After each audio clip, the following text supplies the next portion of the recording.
We have a special guest with us today. Once again, the return of Daniel Turner. The Jedi. Tyler House of Faith, our pastor, our church. DT, welcome. Welcome back. Thank you. Good to be here. Good to be back. To this studio setup that we have going. We've never done anything this extravagant before. Yeah. We were talking about it. We didn't even decide on this till like today. Yeah, the We were full like, setup. well, we could video in the podcast studio or we could do it here. And it's like, let's just look in here and see what it looks like. Oh, there's this cool bookshelf. We can put cool looking stuff on it and light the back of it. Yeah. So it went from like, I don't know, 30-minute setup to like 5-hour setup. Probably. That's like it. Went to my house, got the good camera. And anyways. Okay. Yeah. I feel you. Our audience can feel like they're really like sitting here at the table with us. Yeah, like one of those famous Instagram preachers, you know? Yes. We're trying to- Without the cool clothes and haircut. But, Yeah. you know, cool setup. Yeah. Well, you know, we figured it'd be fun. Yeah. Why not?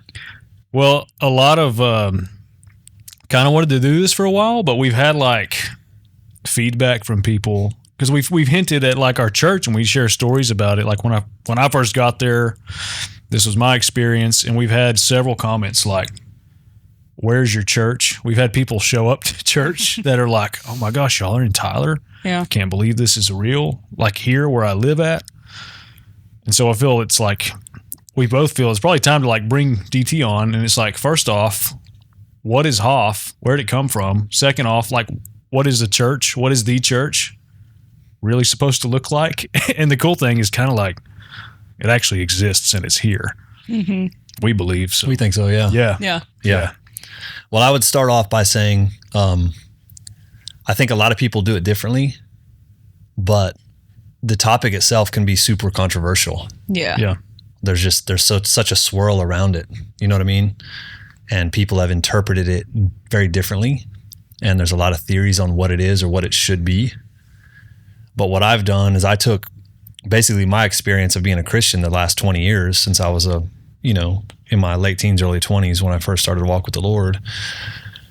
And even some of the things that I valued in churches that I was around and that I was in, and a lot of lessons I learned that I didn't feel fit biblically in what a church should be. Mm. And so we've implemented that in what we've built here in Tyler, you know? And I guess when that question comes of like, so what is a church? Like, what is church anyways? You know, what is that? I think the disciples probably would have said the same thing in the first time Jesus mentioned it to them. Yeah. You know what I mean? Because like, I think they were starting to realize this dude is something different. Mm-hmm. And even like Philip, when he first met Jesus, you know, in John 1:51, was like, no, you're him. You're the one, you know? And the woman at the well in John 4, there was people that said, oh, snap, this is him, you know? But when Jesus first articulates that he's actually here to start this organization called a church, it was in Matthew 16. And it was when he was asking the disciples a very important question as far as defining what church is. And he was saying, who do people say that I am? And the guys were all like, you know, some say John the Baptist or one of the prophets, maybe Elijah, whatever. And he's like, that's cool, you know? And he says, well, who do you think that I am? Yeah. And it seems like maybe it got quiet except for one of them, and it was Peter. And he was like, you're the Christ. You're the one. You're the anointed one. You're the Son of God on the earth. Yeah. And Jesus gets a little froggy about it, it looks like. He gets excited. Mm-hmm. And he's like, yeah. Yeah. And, you know, this is where we get Peter, like this guy that he's named Peter from Simon to Peter. He's changed his name because he's the stone. He's this rock, you know. But this guy that he's given a nickname Stone, he says, blessed are you, Peter, because flesh and blood didn't reveal this to you. And I think that sentence right there is important in what church is built on. Yeah. Flesh and blood didn't reveal this reality to you. Who do you say that I am? So there's something in the first mention of church, as we're getting to that, like it was in direct relationship to knowing the reality of who Jesus is and what that means. But he's like, blessed are you, for flesh and blood hasn't revealed this to you. In other words, nobody told you this. Your cousin, your little brother, Yeah. you know, your parents, is like, but you've heard this from heaven. Flesh and blood has not revealed this from you, but your Father who's in heaven. And I tell you, like, you're a stone, but on this rock, I'm going to build my church. Yeah. And the gates of hell won't be able to prevail against it. And that's that's like the mission statement. That's like the definition. That's the first enunciation of it. It's so packed, but we also have to understand Jesus is the embodiment of Yahweh. Yeah. Yeah. He's omnipresent, and he's sitting there in that boat with those guys, or in that little team of a crew at the same time. Yeah. He's holding, as Hebrews says, he's upholding all of our reality, all the universe with his power.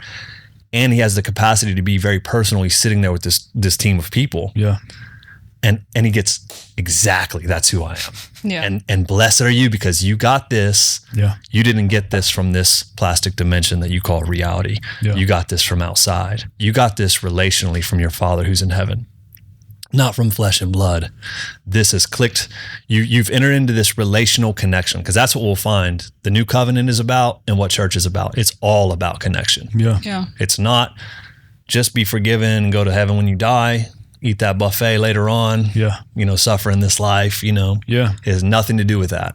It's about heaven coming here, but about relationship being completely restored by the one in whose image we were created in, Yeah. for fellowship with him, for the reason we were created, Yeah. and to be fruitful and multiply, and to actually subdue darkness over the earth. Yeah. And all that's in that statement. Yeah. Yeah. Blessed are you, flesh and blood. People didn't tell you this.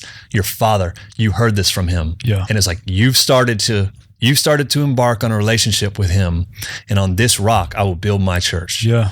And those guys, man, on this, you'll build your what? Yeah. Your synagogue. Yeah, Your right. synagogue, right? Yeah. Not my synagogue, not my religion, not my cult, but my church. Yeah. This word that and you can't even say that he borrowed a word from the Greeks or Romans, Yeah. because he is the word. So it's like, even if Yeah. they used it, they didn't use it as accurately as he used it Right. later on, Yeah. But he calls it this church, or this ecclesia, what you'll hear, this governing body of people that dictate what we think of laws and rules and regulations on the earth. But it's not. It's who dictates reality, the reality of the victory of God over this planet. Yeah. And that's what it's supposed to be. And he's, and on this rock I'll build my church, and the gates of hell won't prevail. And so there's another thing. It's like, this is not a club whose our walls and our gates are going to be so strong that these demons won't be able to get inside. Get in. Yeah. You know what I mean? Our kids will be safe from being on drugs and looking at pornography and all these things. It's going to be like The Village, M. Night Shyamalan. You see that movie? I love that movie. Yeah. We're going to be the village, and we're going to be safe from all the outside world, And it's like, no, we won't actually have gates. Yeah. Yeah. Zechariah 4. There's something different. Like, their gates won't prevail. Yeah. Yeah. In other words, they're setting up these strongholds. They're setting up their kingdom in the earth. Yeah.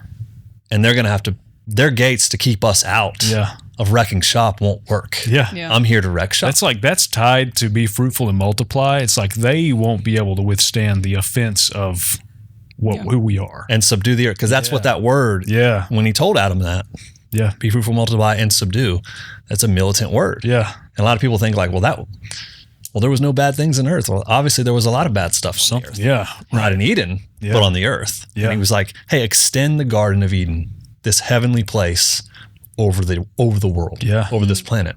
Yeah. And now that mandate's back. Yeah. I think that's the most beautiful thing. I'm even thinking in context, right, about the fruit of the Spirit, because that's how it manifests too, right? Like, everybody actually has to flow in the Spirit, in the fruit of it. And that word self-control, like you and I were talking about it, like self-control actually means to be a master of something. Doesn't actually mean like behavior modification. It actually means to master it. So what if it's actually about mastering your sphere and mastering your arena? And like the Psalm 23, you set a table before me, before my enemies. That's actually like a training to become a master of a fear that you've maybe probably dealt with your entire life. Right. And that's actually part of the church, is to, hey, you actually can master all of these things, every element here. You're not subject to it, but it has to be done by beholding him. Yeah. Yes. I keep hearing this phrase over and over, is like to know and be known. by him, but by each other. And it's like, to me, that's the crux of the entire New Testament church, is to know and be known. I think what you're even describing too is the difference of the war between the tree of the knowledge of good and evil and the tree of life. Yeah. And that's the war that started in the beginning of the book and it ends in the very last chapter of the book, Revelation 22. But it's like, it's our family tree is what that was. And Adam and Eve obviously chose wrong. But one is the knowledge of good and evil. The thing about the rule book of what's good and what is evil is it poisoned man to see God as both good and evil. Yeah. You know what I mean? Yeah. So we have this schizophrenic deity, but it also was this list of rules and regulations. I think kind of what you were saying is like, you have a choice of what's right and what's wrong, and then you choose this instead of that. You choose that instead of this, vice versa. You go, but there's something to the tree of life, which is transformative. Yeah. Yeah. So it's not like self-control, like you're resisting an urge to do Behavior right instead of, it's not behavior modification. It's actually transformative. Yeah. And fruit manifests without effort. Yeah. Like there's an orange right there in front of us. It's like that came, or maybe it's a tangerine. I don't know what that is. That's a little kumquat. I don't even know what that thing is, dude. Yeah. I'm from Florida. It's a cutie. Yeah, I'm suspicious about what that is. I'm not sure. I haven't seen that. No, but that came from an orange tree. Yeah. And that orange tree did not strain. I'm trying not to put out an apple, but I'm going to put this out instead because I'm choosing which one's the right one to put out. It's like, no. The fruit of the Spirit is the nature of God within someone who's eaten of his tree. Yeah. And it changes him from the inside out. And it causes them to manifest his nature and his goodness and his kindness and his love and his joy, his peace and his patience, all the self-control. It isn't manifested by wrestling with our old man. Yeah. You know what I mean? There's something different to seeing him that's transformative, transformed into the same image from glory to glory. 2 Corinthians 3:18. It's not like we see the options that we can live and then we're fighting against the old option. It's just there's no power in that. That is the YMCA, or like that is not the church. That is a Christian club. Yeah. And here's the updated knowledge of good and evil and these rule and regulations that we can follow that proves that we're Christians. You know what I mean? It's like, it's like the evidence it manifests from you because you've been transformed. Yeah. By seeing him as he truly is, and it changes your being, it changes your person, and you're not trying to squeeze out self-control. Right. Because self-control is just, you're basically not medicating yourself because you have issues. Yeah. Yeah. That's what self-control is. That's what food disorders and alcohol and drug, basically the whole list of the works of the flesh. Yeah. It's like you're not self-medicating through things on the outside in order to be okay on the inside. It's like you've been transformed from the inside by the one in whom you've actually met and come to know in this relational connection. And then the outside has no choice but to follow suit. Yeah. Oh yeah. So yeah, freedom is scary. It's like you can't control it. I've used this analogy recently. Y'all have seen The Dark Knight, right? The Joker's like, that movie specifically, he's like cool, crazy, but he's like chaotic, right? Batman can't beat him up enough to stop him. It's like nothing. Dude's burning money because he just don't care because he's just going to be chaos. But it's like, what if we're like that? What if we have so much freedom that we have this allegiance to the Lord and the truth? And it's like, we're here on our own accord. Like we're not here because we need something. We can't be bought, or coerced or anything like that. It's just pure transformative, like absolute freedom. And even like a religious institution, you can't control somebody that's free. You can't keep them coming back. And it's scary. Something about not being able to box something in, but that's what the thing actually is. Yeah, because the machine needs fear. Yes. In order to control and to feed itself. Yeah, to feed itself. Yeah. You know what I mean? Yeah. But it's like, if you can't, which is manipulation, and it's the way that the enemy works. Yeah. And always has. He's a terrorist. He's unempowered. He's been defeated. Yeah. But because mankind has faith, man is like the batteries of the Matrix. You know what I'm saying? He needs that faith to keep his game running. Yeah. And but when people start to see the Lord and start to confront the things that they're afraid of and realize that there's a smoke screen, things begin to change. And there is a people that are called to live that fearless life of true mystical Christianity, which is also profoundly practical, spirit-filled living.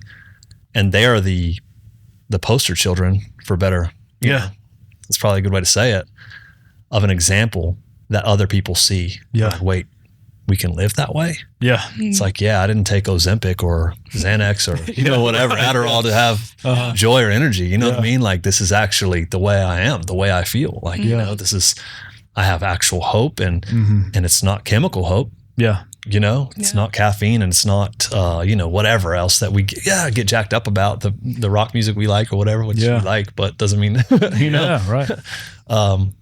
But I think that's, you know, getting back to what church is. Yeah. The disciples, they had no clue. And on this rock, I'll build my church. Yeah. You'll build a what? Yeah. He's like, Jesus is here he was here to do something, to set something off, Yeah. and to lead them into it. Yeah. And it had everything to do with transforming the world and picking back up the ball that was dropped in Eden, and empowering mankind to live in a way that only he was living. Yeah. And telling them, like, people are going to live like this. Yeah. They're going to do the things that I do. They're going to do greater stuff than I'm showing you guys. Yeah. You know? Yeah. And if you read the end of John 20 and the end of John, 21, it's like, John says things like, these things are just written so that you'll believe that he's the Son of God. Yeah. Yeah. You know what I mean? It's like, he did many other things than this, but these are just so that this is just to get you started believing in who he is. Yeah. We're not going to, in other words, like, it was tied up in a sense without being tied up. Yeah. Like, he put a bow on the gift for us. Like, this is a gift for you guys, but it's not locked up. Yeah. Yeah. And everything you see here, even this, you're not limited to even this, knowing him. There is no ceiling. Yeah. He left the door cracked open a little bit. Just like, Yeah. there you And go. like all the true fathers, they desired their ceiling to be our floor. They want us to go higher. But it's like, if you read the Bible as it is, it really instigates you to live by faith and to live in purpose. And I think, honestly, the topic of church is probably one of the most controversial, but it's really because it's the most contested, because it's the most dangerous organization in the world. Yeah. Absolutely. When it's real, when it's the real thing, when it's built on what it's supposed to be built on, it is and will be the most powerful thing. And it's, Micah 4 says it, Isaiah 2 says it. Yeah. They both say it the same way, but that the mountain of the Lord's house will be exalted above all the other mountains. Yeah. And people will say, hey, come, let us go up to the mountain of the Lord. He will teach us his ways. Yeah. And there's something about knowing the ways of the Lord. Ascending the mountain is Zion, it's heaven. It's not in Israel necessarily, it's spiritual. And the mountain of the Lord's house, being there exalted above, it's like this kingdom mentality of knowing the Lord, but also knowing his ways, not knowing about him. Yeah. Knowing him intimately, knowing his ways, and actually walking in them. Yeah. Implementing his plans and purposes in the world. Our Father who art in heaven, hallowed be your name, your kingdom come and your will be done, into this dimension that we call reality, and to where your reality actually begins to trump this reality and actually removes the darkness. Yeah. It says that in Hebrews 10, Jesus is seated at the right hand of his Father, waiting for his enemies to be made his footstool. Yeah. It's like he's enacted this victory for us to take the torch up and live. And I think sometimes there's a missing link, like what is our part in that? Mm-hmm. But I believe personally that it's been foretold for thousands of years. Yeah.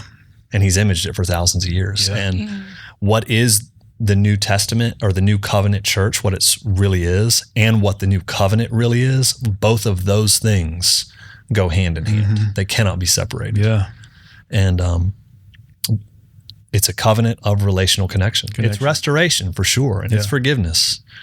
But it's so much more than that. It's a restoration of all things through the sons and daughters, and then all over the planet. That's what it's called to be.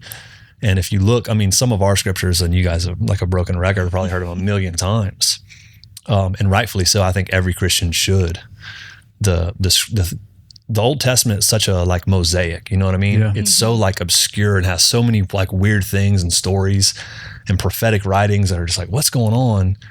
And like that saying, what they say, hindsight is 20/20. You know what I mean? Once you look back, you realize that's what that said. Yeah. Yeah. And we are so privileged to live in a day where we've come to see him and know him and can look back to what Hebrews calls a shadow of things to come. Yeah. The light was in the New Testament and it casted a shadow in the Old, because time is it doesn't really exist.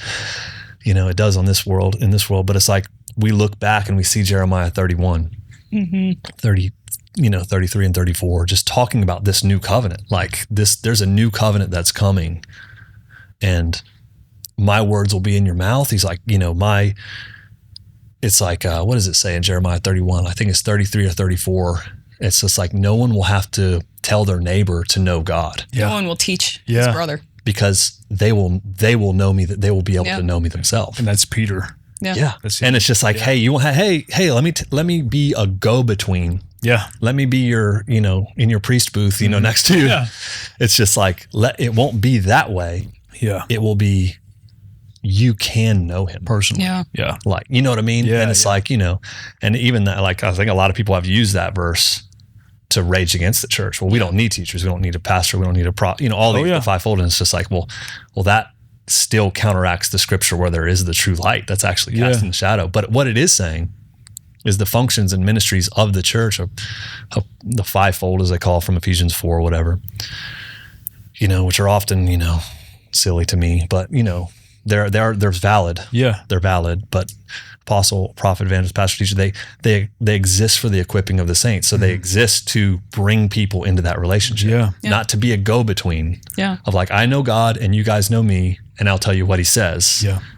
Like true biblical new covenant positions and authorities and teachers, they exist to empower people to know themselves, the Lord. And there's shepherding to it. There's guidance there. There's teaching. There's, obvious those things are in New Testament, but it's not a go-between that a lot of times it kind of comes, the guy with the microphone is kind of like the guru and he's the one you're following. Mm-hmm. Totally. And it's like, man, if he's following the Lord, that's great, but he should be leading you to the Lord. And I know there's probably millions that are, thousands or maybe hundreds. I don't know. Sure. I'm sure I stay in my lane, but those things are really important, and Isaiah 59, like God's talking to Isaiah, one of the greatest prophets of all time, and it's like, my spirit that's upon you and my words that are in your mouth are going to be on your kids and your kids and kids and kids and kids from this time and forevermore. So arise and shine, for your light has come. That's Isaiah 59 going into Isaiah 60. There was no numbers back then. There's this prophecy of this new covenant that was going to come, that was going to not just be, you're going to be forgiven. Ezekiel 36, 26, 27 is like, I'm going to forgive you. I'm going to wash you with this water. I'm going to take this heart of stone out of your chest. I'm going to put a heart of flesh in. Yeah. The knowledge of good and evil has caused your heart to go stone hard. You can't even feel my voice anymore, or what's good and evil, what's right and wrong. You have to have a rule book in order just to even know. Yeah. He says, and then he's like, and I will put my spirit upon you. Yeah. And like this isn't common. You know what I mean? Yeah. This is like the prophets got to hear from God sometimes. The priest got to go into the holiest place on Yom Kippur. This relational connection that these guys were prophesying about, Joel 2. Like, I will pour out my spirit on all flesh. I was like, wait, what do you mean? All Jewish flesh? All men? Right, yeah. No, your sons and your daughters. Yeah. Boys and girls. Yeah. Girls are getting in. Girls you know too. what I mean? You know what I mean? It's like your sons. It's like, hey, congratulations. Welcome, Finally won. Yeah. Okay, I'm just kidding. But it's like your sons, your old men will dream dreams. Your young men will see visions. Like, you mean our prophets? Like, nah, dude. Everybody. Like, this thing's been shut down since Eden, and the whole thing's coming back. There's a reason he ripped the veil from top to bottom on his way out of this realm to go and lay hold of the keys of death and hell. It's like he breathed his last breath, Matthew 27:51, and he rips that curtain. Like, there is no, like, relational separation has been brought back. Fellowship, koinonia with God and with each other. All that's back on the table. Blessed are you, Peter. Flesh and blood hasn't revealed this to you. And it's like, Jesus hadn't even been crucified yet. And Peter's already starting to enter into a relationship with his Father. And it's like, well, he was crucified before the foundations of the earth, and there's something more real outside of time and space than what we experience in this timeline. And Peter stepped into it, and Jesus was fired up about it. He was super lit up about it. And you know what I mean? It's just like, and that was the essence of on this rock of relational connection that you've stepped into, I'm going to build this ecclesia. And the gates of hell won't prevail. As a matter of fact, I'm going to give you the keys to the kingdom. And what you bind on earth will be that which is bound in heaven. What you loose on earth will be that which is loosed in heaven. And it's just like this war, this aggressive fighter that is Jesus the Christ. That we just think, he's gentle, and he is. He's kind, he's good, he's gentle. But he also has like maybe a little bit of a crazy tick to his face, because he's like, we're going to wreck shop on them. It causes you to come alive. It's like, hey, you're empowered. The Son of God was manifested to destroy the works of the devil. And Jesus said, as the Father sent me, so I send you. It's like, well, if you're manifested to destroy the devil's work, does that mean I'm here sent by you Yeah. to destroy the devil's work. Like, man, that dog will hunt right there. And it gets me kind of excited. Yeah. And most people, you know what I mean? Yeah. And I think that is the mission. And these weird mosaic artwork of all the prophets and the things they spoke. Yeah. And this spirit that would be upon them, on us, you know, in this new covenant. Like, whoa, what will that for my spirit, I'll put my spirit in you. Yeah. Ezekiel 36, 26 and 7. It's like, whoa, like that's another level to them. That's the Holy of Holies that only one person could go in once a year. And after he jumped through a bunch of hoops and made sacrifices and stuff, now there's no hoops, and that holiest place is on the inside of us. Yeah. And the one who made it holy is on the inside of us. Yeah. Yeah. And it's like, no matter what we do, but because of what he's done. And that, it's controversial, and it has been for 2,000 years. But these people that actually believed it transformed everything. Yeah. They changed the whole world. Yeah. You know what I mean? Just by believing what he said. And I think, you know, now at times maybe it gets watered down, you know, but there truly is no Christianity that is not spirit-filled Christianity. Yeah. Yeah. It is a religion. The definition of it is that the spirit was going to go inside of people. The spirit of God would be in people. Yeah. You know what I mean? So there's no cessationism or like none of that can even be valid. Yeah. Can be even argued in an intelligent way, to be honest. Yeah. It honestly can. I don't care how smart you are. You know what I mean? It's like you just get your arms and legs cut off just like Anakin Skywalker. Yeah. You know? Boom, boom. You know what I mean? Yeah. You can't argue that. There's nothing to stand on there. There's no... You know what I mean? It's really hard to. But this reality is for everyone. Yeah. And I think what you said earlier about fear, I think that's what keeps sometimes well-meaning people have wanted to shut people down from operating in spiritual giftings, in the ways of the Holy Spirit. Yeah. Because like, it can get messy, and people with bad intentions or wounds in their heart and stuff, they can cause a lot of damage. Yeah. When they start to operate in that stuff. Yeah. And the reality is that's actually kind of true. Yeah. You know what I mean? That can happen. Yeah. It's like, well, you know, the proverb, like, where there's no ox in the stall's kept really clean. Yeah. It's like, man, if you want a clean house, just don't have no John Deere. Don't do anything. Don't have no ox. Yeah. Don't do anything. Yeah. But Please man, don't bring any powerful people. but it says, but much increase comes by the strength of the ox. Yeah. And it's like, what is that talking about? It's like, hey, if you want power, you might have to deal with a mess sometimes. Yeah. I mean, just read the book of the Corinthian church. Yeah. Yeah. It's like all these people that used to be prophets or demonic prophets, prostitutes, women with their head shaved that, you know, worshiped other gods and spoke on their behalf. People that practiced divination, their voices would change when they'd prophesy. And the Apostle Paul's administering these letters and egging them on to earnestly desire the best gifts, especially that you would prophesy. Yeah. But do this in an orderly fashion. Everybody can prophesy. Everybody can step into this. It's like, oh, I'm special now, I can do this. Like, no. Everybody can be used of the Lord. Yeah. There's all these different giftings, but one Holy Spirit. Yeah. And all of you have deposits of different things. But we've got to have some orderly structure. Yeah. So this just isn't chaotic. Yeah. And it's brilliant to see it now as a pastor too, just how he would administer things. Yeah. Without ever shutting anything down. Yeah. Yeah. And a lot of stuff that he said was taken out of context too and was cultural. But the reality was he didn't shut anyone down. He empowered people. Yeah. And he tried to create order in a place that was utterly wild. Which I would love to go back in time and just go to some of those meetings. Yeah. Just see what was happening. You know what I mean? Yeah. You know, but the power was real. Yeah. The power was so very real. Yeah. And the power that he talked about was real. And just like we're talking about the church, it's based on something that's complete restoration and the forgiveness in this new covenant that severs the curse that came in through that tree from his people. There's also this the other wing of this eagle that is the relationship to God and walking in the Spirit. Yeah. And it's like these two things. And relationship's a big part of the church. Yeah. Which is another reason why I believe so many people are wounded by church. Because relationship is the name of the game. Yep. You have to actually walk with actual people. Yeah. Yeah. And that can be, that's tough. yeah. Yeah. We want to like, you know, we're in East Texas, so you can go to probably half the gyms around here and see like Christian slogans. Iron sharpens iron.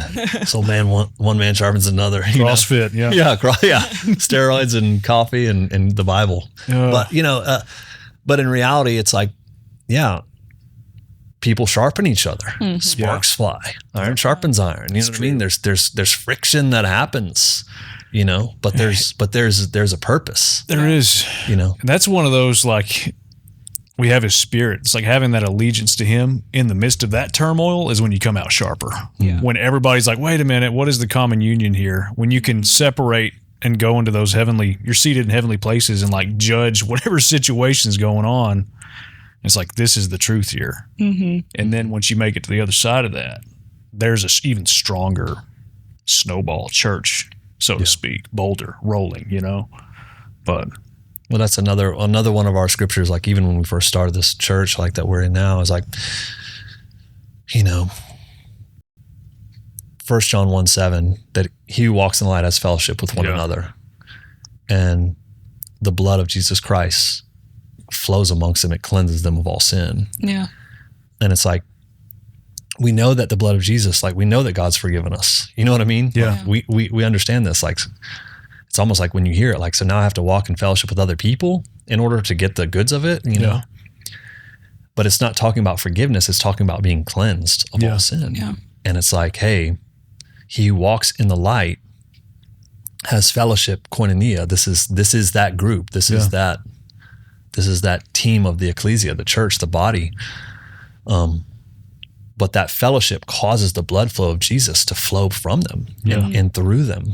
And they grow because of it, and they're cleansed from what I believe it's saying is the effects of the fall. Yeah, it's like your person, like we've become this culmination of all of our experiences in life. Yeah, some religious and some not. Some wounds and the cultures we were raised in, or the abuses we've suffered, or we've put all these different faces on who God is because of our experiences with men or even with women, like fathers and stepfathers and grandfathers and football coaches, whatever, whatever the way we've been treated, so many times we attribute those things to who God is. And it causes us to reflect the same image of the things we've experienced. Yeah. You know what I mean? And it's like, but the reality is, it's like, hey, the more you know him, the more you walk with him, the more you're in actual fellowship, accountability. Yeah. That's another word that it makes me kind of cringe even hearing it. But it's not when it is what it means. Yeah. When it is what it is, it's a beautiful thing. Yeah. Because it's like this, 1 Corinthians 14:3 is an important one for all of us, that he who prophesies does so in the new covenant church for edification and exhortation and comfort.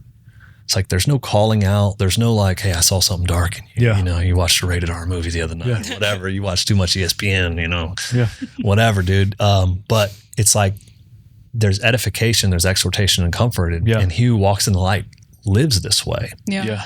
And it's this mosaic of these Old Testament scriptures about, you will prophesy, you will hear God's voice, you will see the way God sees. Yeah.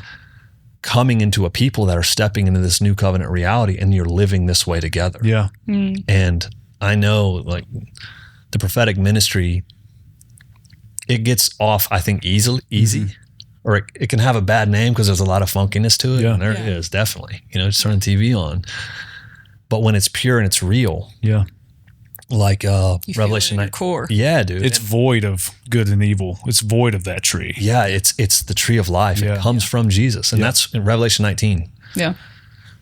John tried to bow down to an angel, or to a person, in the heavenly realm, and he's like, "Get up, dude! I'm your brother." Yeah, that's what he told him. Yeah, that's right. He's like, the testimony of Jesus is the spirit of prophecy. Yeah, and that man, that's brilliant. That's incredible, because it's like the testimony of Jesus, what Jesus did, what he says, who he says you are, who he says I am. That's the very spirit of prophecy. And I think that's a lot of times a missing link from what we call accountability.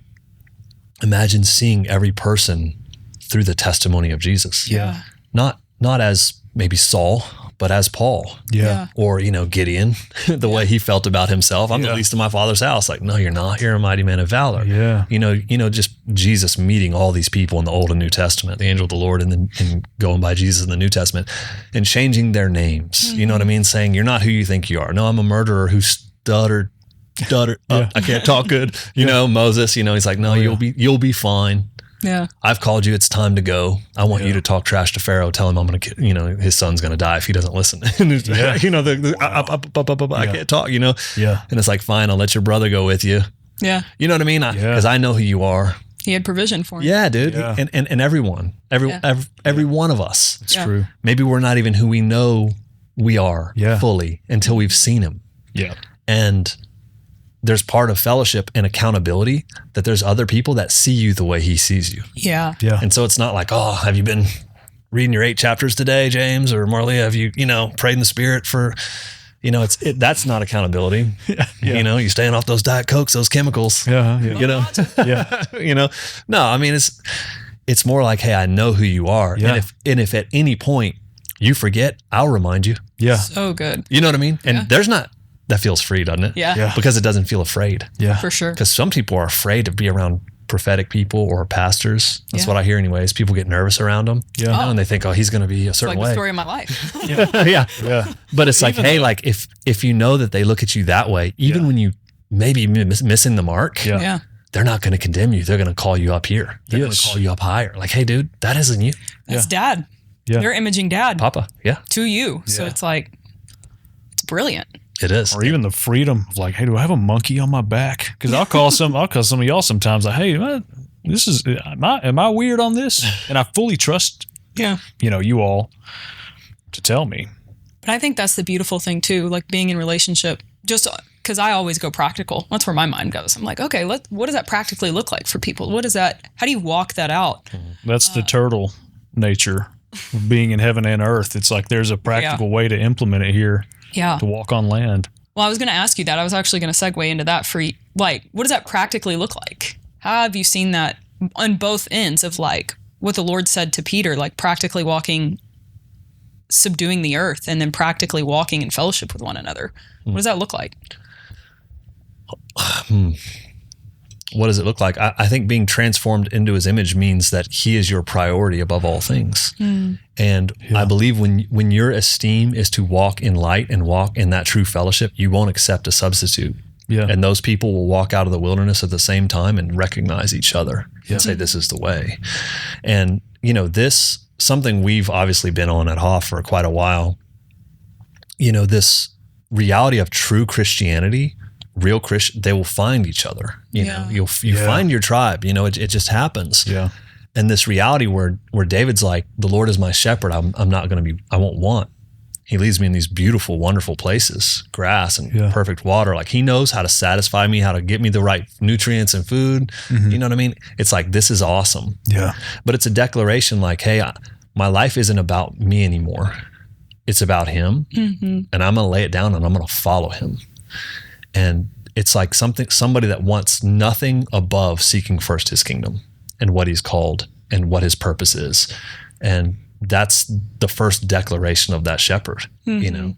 But then he goes on and says, like, hey, even if we go through the valley of the shadow of death, I'm still not going to be afraid, for his rod and his staff comforts me. And it's just like, man, that took a dark turn.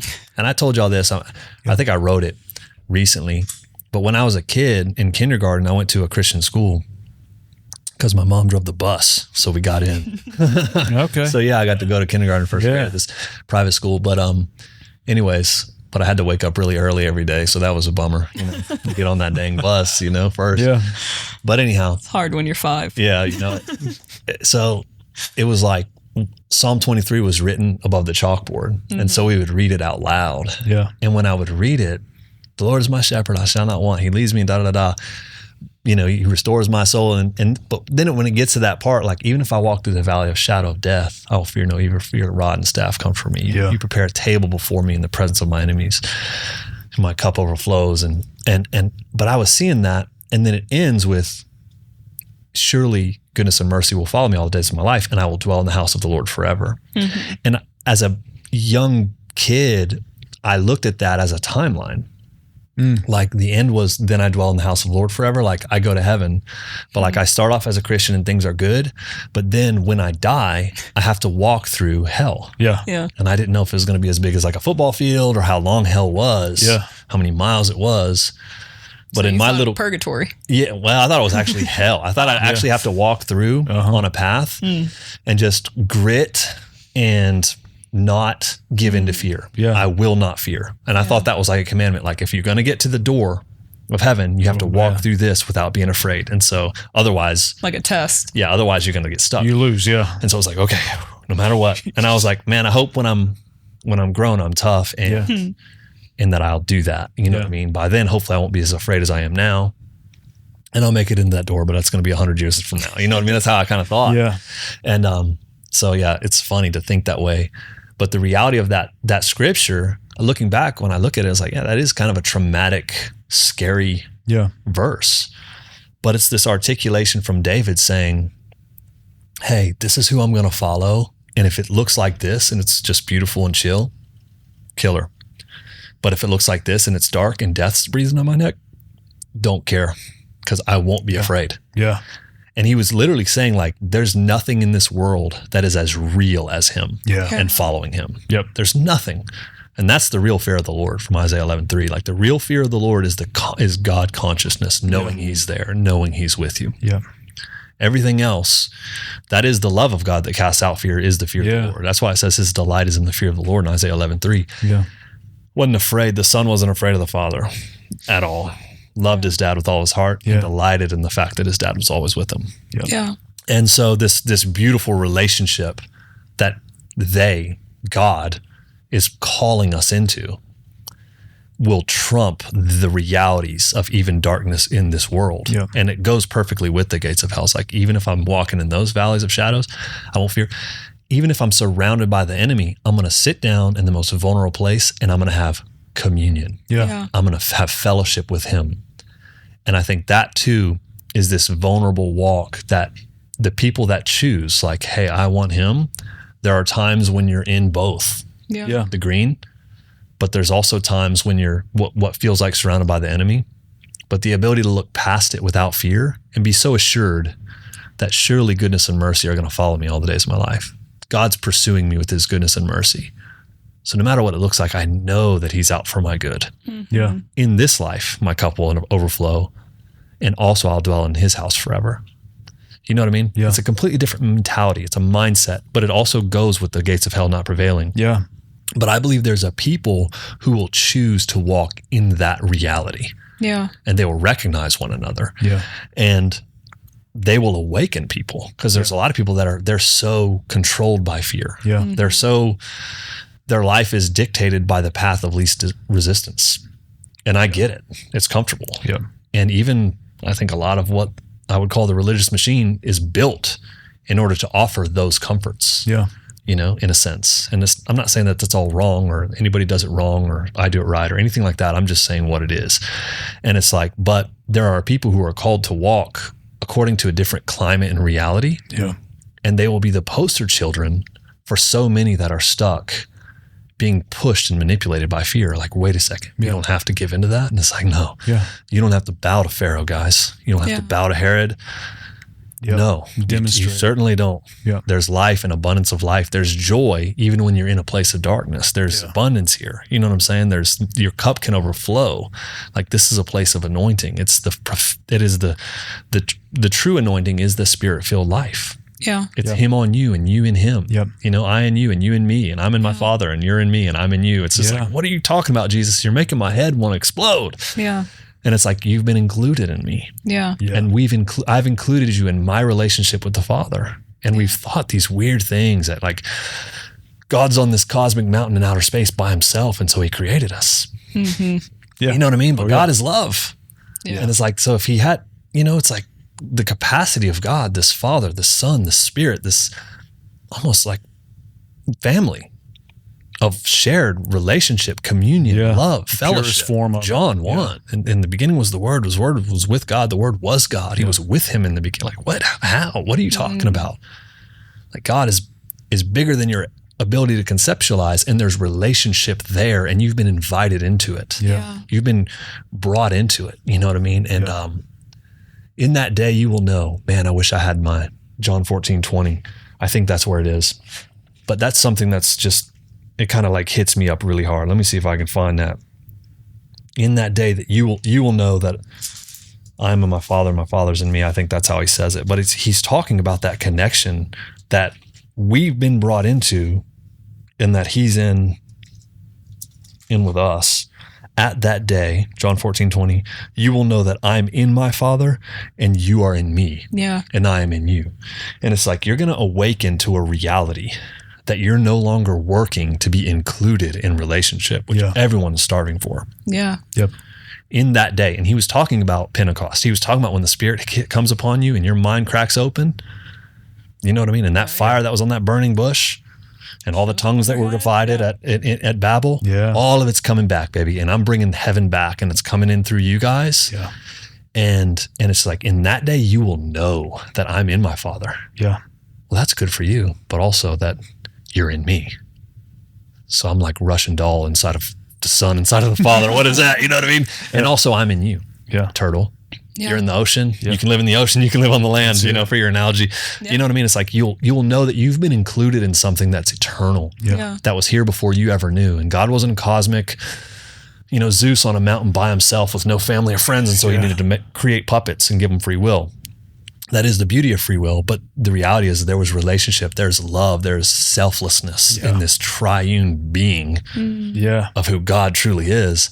And in that day, hey, when this Spirit-filled reality hits you guys, that when it clicks, you'll know you've already been included. You're not working to get into it. Yeah. And I'm actually inside of you. And it's like, oh my gosh, Dad, are you kidding me? Yeah. So what do I have to do? What do you mean? I just told you. Yeah. Be baptized. Don't associate yourself dead to your old self and come alive to this reality, because it's free to you. And the baptism doesn't earn it for you. It solidifies in your own brain that you were crucified in me. Yeah. You know what I mean? And that you were included in me before your mother's womb. You were in me, you know? David found this out, Psalm 139. He had glimpses of that, this reality. So anyways, I don't know if that answers any questions, but everything's relational. It's like existence, life itself is the biggest love letter. It's all about, I love you. Like that's what it all boils down to. Yeah. It's just like the ultimate public display of, I love you. And the gates of hell. Yeah. People are captive. Yeah. Yeah. That's what it's about. Yeah. Our family is captive. Yeah. They've been caught. Yeah. They've been deceived. They've been lied to. Yeah. And I have the keys of death and hell. And I've given you the keys to the kingdom of heaven. Yeah. And my Spirit's in you. And so the path to your purpose and destiny, it often will look like the valley of the shadow of death. Mm-hmm. And if you allow yourself to be led by fear, you'll see that path and you'll never go down it. But if you allow yourself to be led by the voice of the shepherd, John 10, my sheep know my voice. Jesus said this. He said, but a stranger's voice they won't follow. You'll hear the stranger's voice. That means it's real. It's not schizophrenia and a mental disease. It's real. Yeah. It is contested. But my voice you'll be able to follow. And my voice says, yeah, come over here. Check this out. I'm like, no, dude, that looks like a sketchy path. Yeah. He's like, no, it's not. I'm telling you. Yeah. The gates of hell won't prevail. Come and eat at this table. Understand what I've done. But also, your brothers and your sisters are in there. Yeah. Yeah. There's not one, all three of us are parents.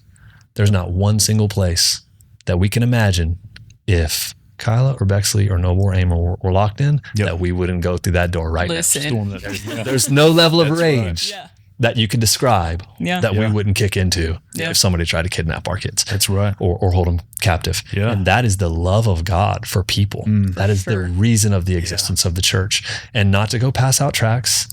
You're going to go to hell if you don't come and join my club. Yeah.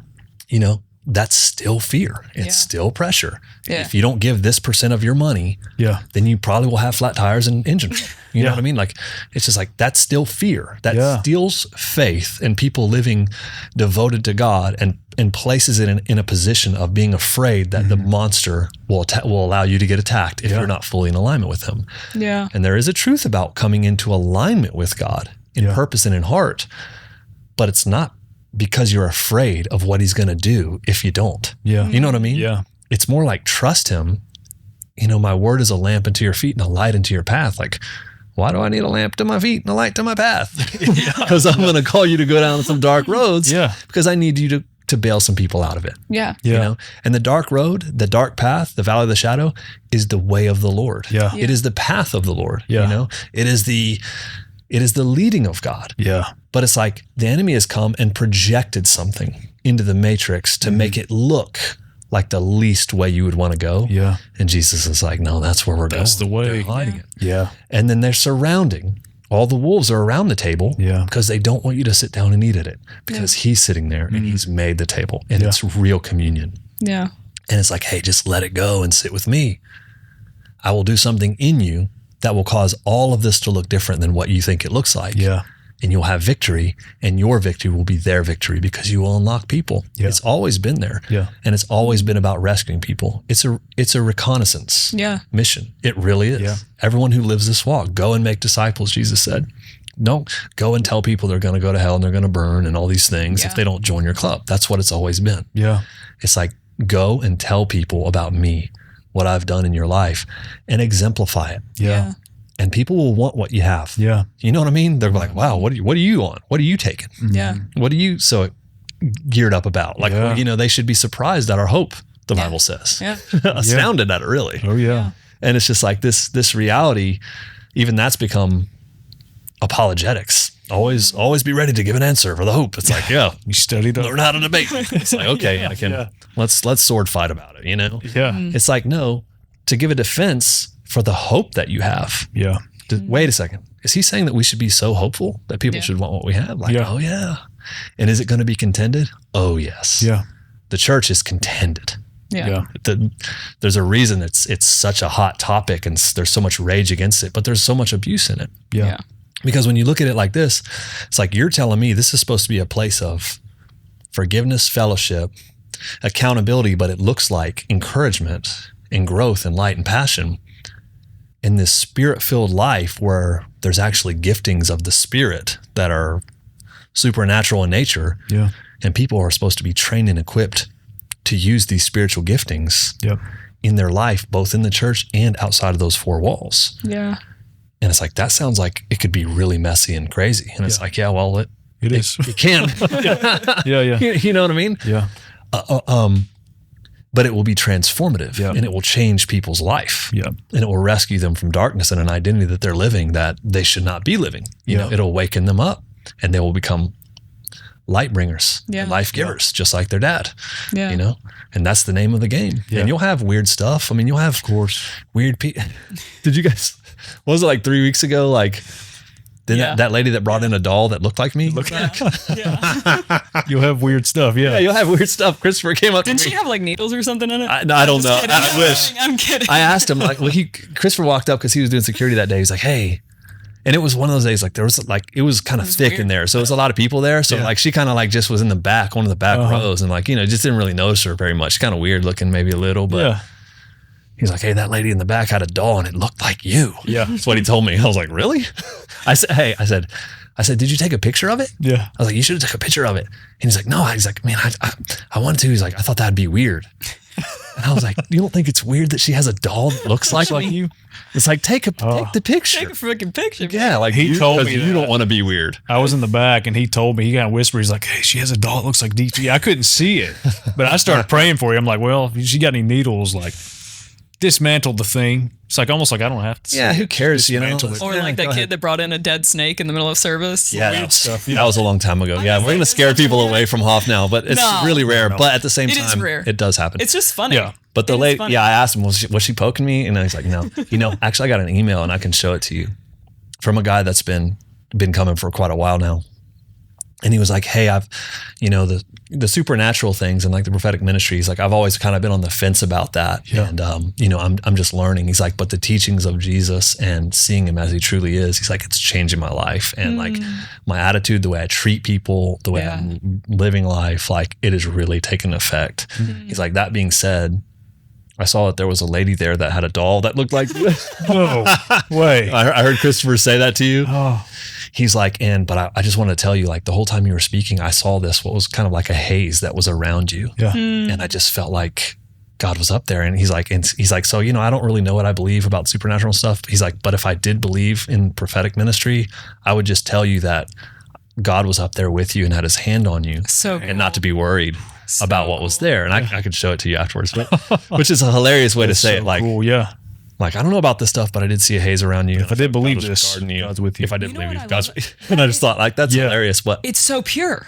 yeah. It's That is- literally the that's purest sweet. way to Yeah. like, I don't know, but I'm going to be transparent in it.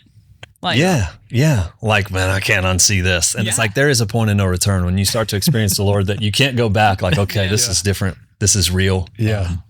But at the same time, I just thought it was so sweet. You know, Yeah. man, the lady's probably just has some issues or whatever, man. I'm not worried about those type of things. Like, No. I think it's fun actually, but it was just, I don't Kind think of it was a serious- evidence. I kind of like fun evidence, a lot of stories. stuff. Yeah, it's fine, and it rarely ever happens. The Hoff is a very safe place. It's It's we have- probably the really safest is, place. yeah, the safest is. place. It's actually probably the is safest with the place Lord in the without a city. shadow. Yeah.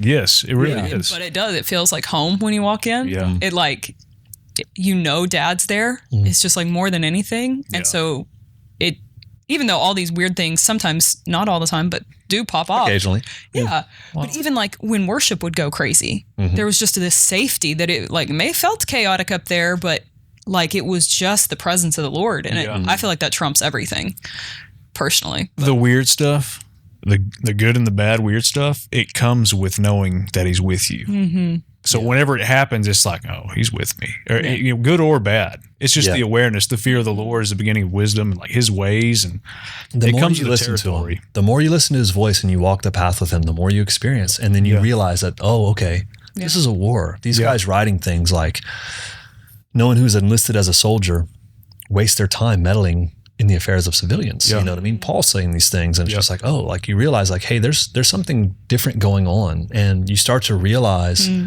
that these people who are committed to walking in fellowship of loving the Lord Jesus, knowing Him, Yeah, living their life at the standard of like wholeness, having wholeness in all their relationships and all their spheres Yeah. because of knowing Him, and actually holding each other to that same level of standard, of seeing each other in that same light. And it causes this growth amongst people that's very real. And it also brings opposition. yeah, You know, that's just part of the game, dude. Yeah. You know, and the more you walk with Him, the more you realize that. But it's nothing short of exhilarating. yeah, And the more free we get, the more, I don't want to say contagious because that sounds like a disease, but you know, the more authority you have, the more contagious you are. Yeah. The more free and the more light you carry, the more freedom and light that comes out of you that touches other people. Yeah. You know, and it's not about condemning, but it is about training and learning and hearing the Lord's voice, because even all the gifts of the Spirit come from knowing His voice Yeah. and being directed That's of it. Him in life, you know. yeah, But you walk in this way that actually you're always armed, and Yeah. you don't get to choose if you're in your Sunday's best yeah. when you're slinging heaven, when you're slinging Yeah. light. You know what I mean, it's different. It's You're all the always time. looking. Oh yeah. And that's what Always it is something. too. Even in the difficult stuff, like slinging heaven, it's like whenever that happens and you like, I guess, successfully establish it in there by following Him, it's like, oh my God, this is real. Yeah. And that's the point of it. I mean, anyways, yeah. Hey, I love what we're in, but I also kind of want to pivot just a little bit. I think the thing I kind of want to segue into is like the practical application, I guess, if you will, of what that looks like within like church organization, quote unquote, like meeting on Sundays. What does that look like in terms of the church, the Sundays, the fellowship with one another? Like, you know, I know there's some churches that do all of these programs where you come weekly or whatever.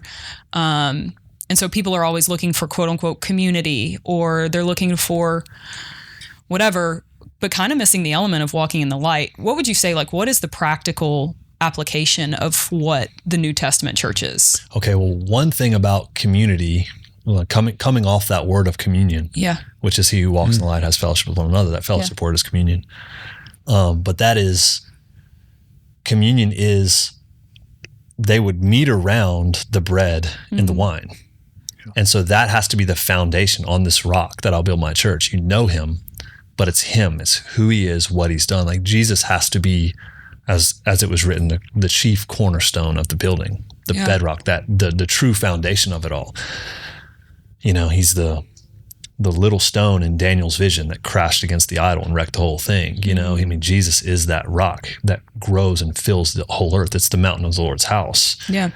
But it's based on that ceremony of the bread and the wine.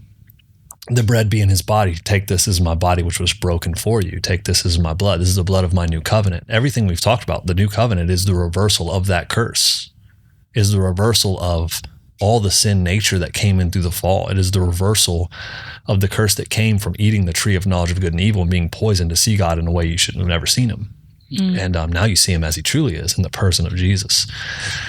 And so that wine or that juice and then that bread this is my body, which was broken for you. And they're like, what are you talking about? This is before his body was broken. So they didn't understand what was going to happen. Yeah. But we understand by his wounds, by his stripes, that we were healed. Isaiah said this, Peter repeated it. But it's like this standard of wholeness that what Jesus paid for us to walk in is what we are going to walk in. You know, there's that scripture that says, unless two are agreed, they cannot walk together. Yeah. That is the basis of fellowship. So good. And it's nice to hear sometimes like, hey, well, we'll just get together and we'll agree on what we can agree and we'll have a worship night. Yeah. But that's not biblical fellowship or koinonia. The koinonia is like, this is Jesus. This is who he is. This is what he's paid for. We accept nothing less. Yeah. Even when we're not experiencing the fullness of this reality, it's not on his end.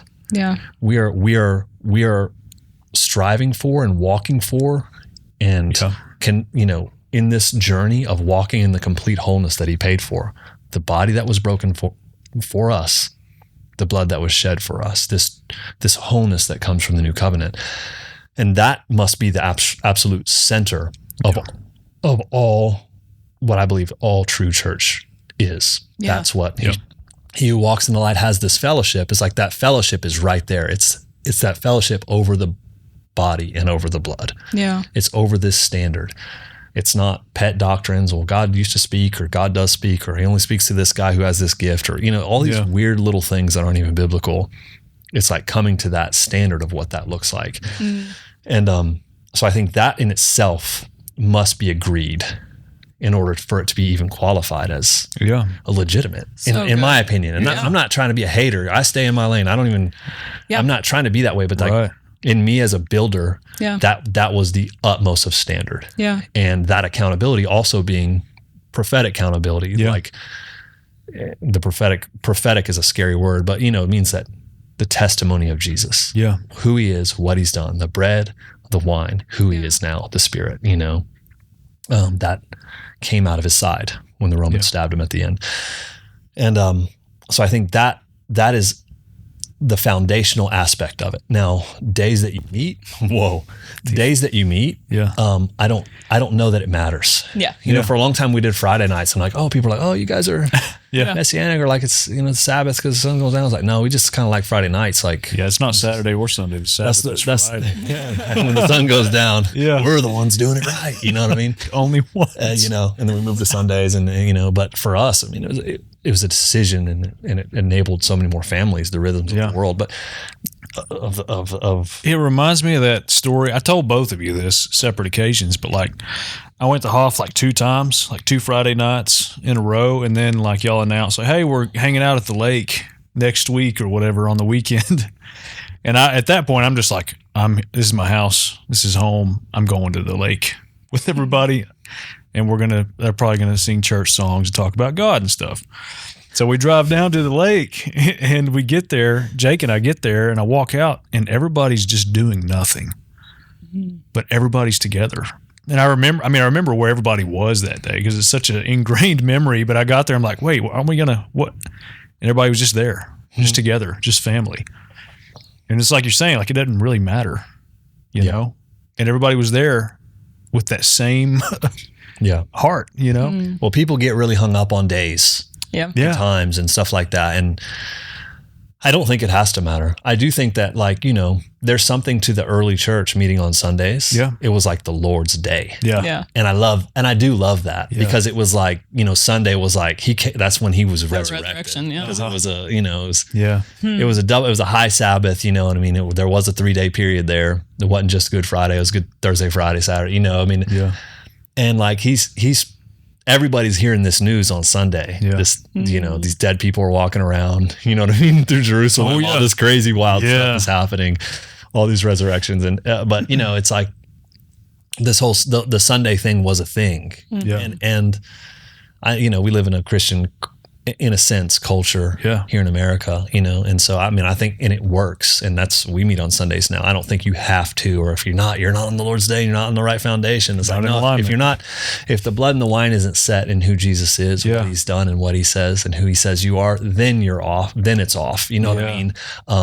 But the days thing, I appreciate Sundays. I appreciate the early disciples and the early church and the Lord's Day. And I think that's beautiful. Yeah. I think it's really cool, but at the same time, I'm not super hung up on it, and there's definitely scriptures about not forsaking assembling together. You know what I mean? It's very real, but it's also, there's this balance of freedom that people feel sometimes, and they've been really wounded by it when they're expected to be at church. I don't care if you even have a fever. If it ain't above 99.8, I live that. You must show up, That's my childhood. Yeah, it's there's a lot of pressure, and there's a lot of, there a lot of times there is programs, there is a lot of things to kind of keep people busy, to keep the wheels running, and like, man, how do we gain their attention? How do we keep how do we keep them engaged? How do we keep them, all that kind of weird stuff, and it is what it is. The machine is what the machine is, it's kind of how it works, but there's probably a lot of good places that have programs and stuff that are good. I mean, I don't know, man. I tend to, like I said, kind of stay in my lane with that, but I do think it's important. I think it's important. Well, it's like the Sabbath is for us. It's not there. Like we have to. Yeah. But it's sweet. It's like, hey, be together and rest and remember me consistent on this frequent and consistent basis. Yeah. Yeah. Yeah. There's something to it. Even with my kids, I did want to establish the culture. Yeah. Yeah. There is a culture where there is a couple hours a week. Yep. Where we meet with a good, a bunch of other like believers, and we actually worship together. Yeah. And then there's teaching. You know what I'm saying? There's the Bible is opened up, and it's taught in like a thorough way, in a way that should be like really high caliber, in my opinion. It should be real meat. And people get to hang out and be together. And if you can't make it, it's not like you're going down that dirty road, boy. Next time you show up, everybody's looking at you. Where you been? Yeah. That's what I tell Kyla. Whenever she's like, I don't want to go, I'm like, you get to go see your friends. Because that's whenever I went to church as a kid, I didn't care about the puppet shows or whatever's going on. Like, I just wanted to hang out with my best friends. Yeah. Which is the fellowship. So that's what I say to her is like, hey, why don't you go see? Every time. You get to go hang out with your friends, Yeah. That's what Bexley always, literally every Sunday morning, she's like, I get to see my friends today. Yeah. I'm going to go play. Then she tells me everybody she's going to go play with. Yeah. But you're playing under that roof and in that atmosphere, you know? Yeah. And there's I know a lot of people hate on organization, but like there's something to structure an organization that provides safety and consistency. Yep. And to me, as long as there's real meat and life there, and there's opportunity to serve and to be equipped in the giftings of the Spirit and function in those things and train in those things and walk in those things and eat good food, spiritual food that is, it's like that's the standard, you know what I mean? And especially over these past few years, we've had so many more families and people with kids.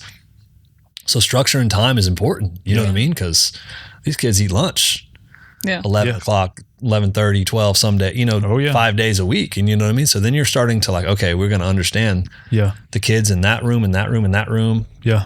They're all around us. It's like you for structure's sake, there's got to be a schedule. There's got to be order. There's got to be, of course. It just comes with the game. Yeah.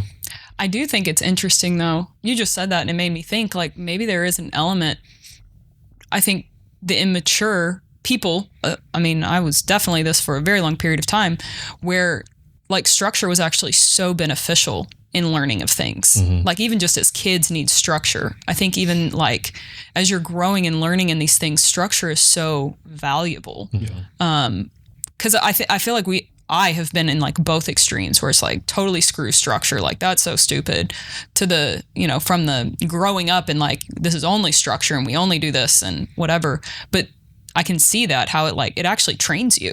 The balance. Yeah, structure actually trains you in balance and being able to like, I think if you don't have structure, then you're just striving like, where are you, God? And then you just kind of like, it feels kind of chaotic, but it fosters growth but it fosters maturity. And that's that's what you're really after, like that Ephesians 4, I think it's taken out of a context a lot. The what's known as the fivefold ministry and these leadership roles, a prophet, apostle, evangelist, pastor, teacher, but they equip they exist for the equipping of the saints. Yeah. Not to control or lord over them. Yeah. But actually to find people, to unlock them, to empower them, to where are your giftings at? Where's your calling at? Yeah. Where's your heart to serve at right now? This is where you need it. Or maybe you could try this, Yep. It's like to function and grow and to be trained and to eat the meat, not just the milk of the word, and to understand who the Lord is and to walk through discipleship, to take communion during the week like we do some, and to meet together, to have relationships that are healthy and that hold each other accountable to the standard of the kingdom, not in a condemning type of way, to where we all grow up into the fullness of who we're called to be. The stature of Christ is what it says. Yeah. And it's like, that's what the world, again, it goes back to, on this rock I'll build my church. The gates of hell won't prevail against it. It's like, this is a war machine. It's not a machine, but you know what I'm saying? It kind of is. It's like this is an organization that's being trained and equipped to rain light on the darkness, to rain light upon darkness, and to free our brothers and sisters. There's people that need it really bad. Yeah. And there's a lot of people on the sidelines of it. Yeah. There's a lot of people that are in maybe the system church, but then there's a lot of people that they've had such a bad taste in their mouth. They've had such bad experiences, but then they're just on the sidelines and they're basically just critics. Yeah. You know what I mean? Yeah. They're not even in the game. That's right. They're not in fellowship. They're not in a relationship with anybody. You know what I'm saying? But I mean, they're the Monday morning quarterback. You know what I mean? They know what Tom Brady should have done, should be doing. This is what it should look like. You know what I mean? Yeah. But it's like, man, like David shows up to the game instead of being a critic like his brothers thought. Yeah. Who are you? You came here to bring cheese. Go back to your little pack of sheep, Yeah. you punk. Yeah. And he's like, is there not a cause? Like, no, we're about something. Yeah. That's good. We're about doing something. Yeah. And he's like, I want to jump in with you. You know what I mean? And he did. Sure did. Yeah. And because he did, everyone who was afraid on the sidelines got into the game. Yeah. Even the people that had armor on, they started chasing the Philistines down after he hacked Goliath's head off. You know what I mean? Yeah. It's like everybody started coming after him, and it's like, hey, somebody has to see the cause and jump into the game. Yeah. And if you're a Christian, you're called to be a part of this. Yeah. I'm not talking about Hoff, but some house of faith. Yeah. You're called to be a part of the ecclesia. Yeah. And it's not one of, well, I am the church. Like, no, I was like saying I'm the army or I'm the Navy. It's like, well, it takes a lot more people than that to be a military. Yeah. But, and I'm not saying, I know some people are like, I haven't found this where I'm at. And I get it, for real, but there is something you're called to be a part of. There's people you're called to walk with. Yeah. There is. God's made it that way. really And if there's not, it's quite possibly because you're not where you're called to live. Yeah. You know what I mean? And that sounds so extreme. Yeah. But the whole thing's really extreme once you really get into it. Yeah. And it causes you to come alive. That's right. Well, if that's the think- case, like ask him to. It's like seek him on it. Imagine if you that. don't have that household, just ask him for it. Where am I called to be? Yeah. And instead of weighing your 5-year plan and what plays the best music that you like or has this program or that, well, maybe ask God who speaks. Yeah. Yeah. And see what he says. Yep. He might think- put his light on something. Chance I think it. there's something to that too, but having the willingness to be like, I'll cut every string. Whatever you say, like, that's what I'm going to do. I'm going to go all in. And because I also feel like when you walk in the fellowship or like the Lord's realigning, that's that voice of fear that will come and try and be like, well, are you sure you really want to go do that? Yeah. Are you sure that you want to move halfway across the world because you feel like you need to? Like, Or just 5 minutes across town. yeah, whatever. Could be that. Maybe something in your front yard. Yeah. Don't you remember what happened to you last time you did that? Uh-huh. Yeah, but so you have that little, but like actually having such a resolve to cut off every other string, every other voice inside your head that's going to try and sabotage the plans of God. Yeah. But Yeah, it's a hard thing. Alignment and hearing the Lord's voice is a hard thing. Yeah. It really is. Jesus said something, I believe in John 17. He said, he who wills to do his will. They were talking about it. He was talking about God, the Father. Yeah. Because they were saying, you're garbage. You testify of your own self. They were hating on him. Yeah. Said, he who wills to do his will know the words that I speak, my doctrine, Yeah. where they're from. And it's like, whoa. And it was like, hey, he whose heart is truly yielded to God will recognize my voice Yeah. and know where it comes from. yeah. Yep. And so it's not like, hey, I'm going to listen to this voice and that voice and this voice, trying to figure all these things out. Yeah. It's like, hey, once your heart is set, like there is no Yeah. backup plan or string. It's like, no, I'm willing, if it's you, to move into whatever you have for me. When your will is there, then you hear Yeah. its voice and you'll know where it comes from. Yeah. Hey, have you ever seen, I was just thinking about this, like in the context of like marriage relationships, when you have one person that's like, hey, I'm fully in on this thing. Like I heard the voice of God, I'm going in. And then you have a spouse that, you know, maybe they hadn't been fully yoked, or, you know, one person, maybe they were together before they were saved or whatever.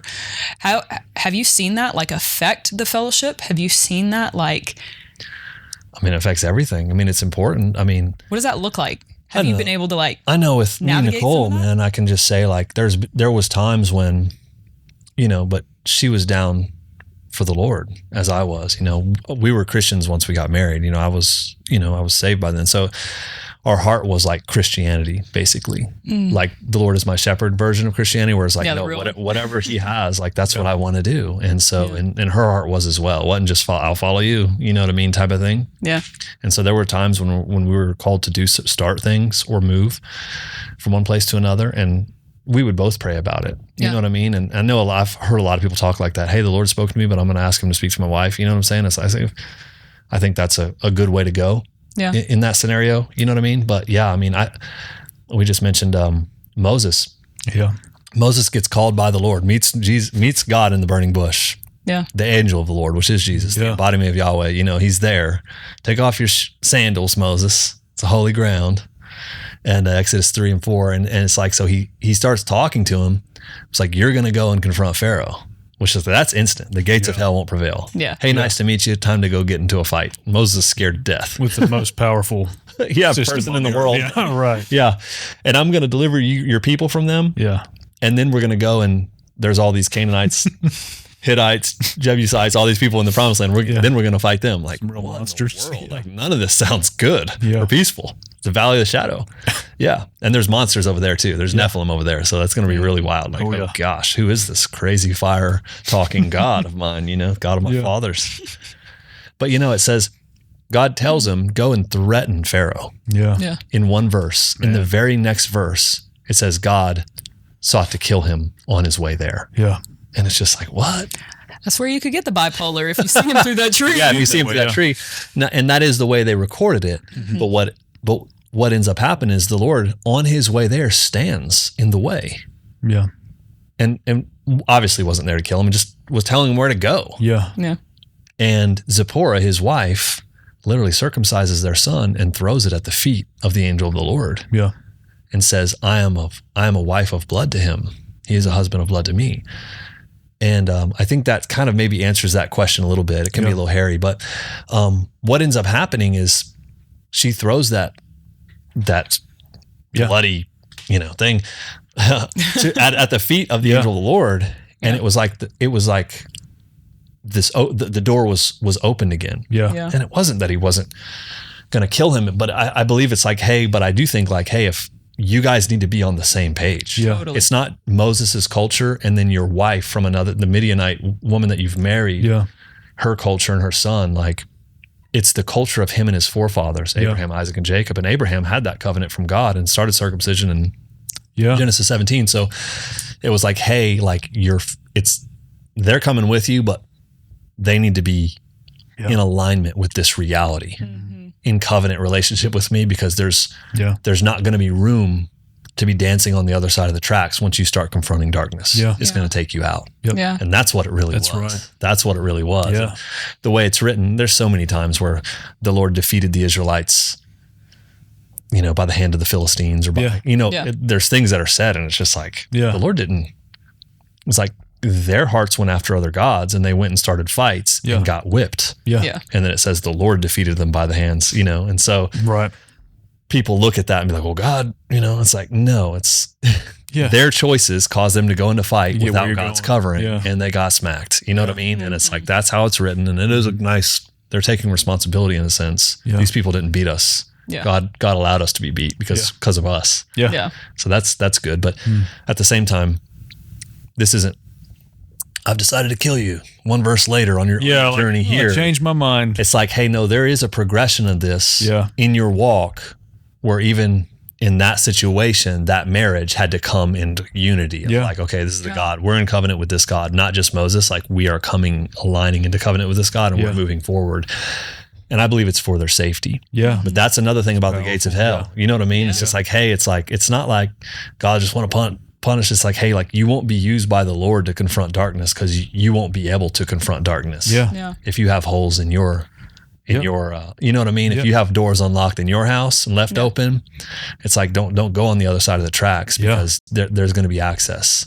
There's something to that wholeness that is spiritual authority, that nobody wants spiritual authority prematurely. Yeah. A lot of people want it for the positions and stuff. Yeah. But once they fully understand what you come up against, the things you come up against, you don't want it prematurely. It's like strapping on a black belt and going to a jiu-jitsu tournament. It's like, dude, I'll take that blue. I'll take that white belt. Trouble, yeah. You know what I mean? Like, I'm not trying to fight them. Yeah. You know what I mean? It's like, well, you're signing yourself up to, you know, these things in James, like not desiring to be teachers because they're judged in the stricter way. Yeah. There's something to that. Yeah. And that's not like to glorify somebody that has that position, but it's also like, hey, you want God to position you and not position yourself through social media or through throwing your name out or you know, whatever else. It's like, hey man, you want authority to be there and God to position and understand. And you want yourself to be in alignment. You want in his situation, Moses, you want your marriage, you want your son, you want your family to be in alignment with me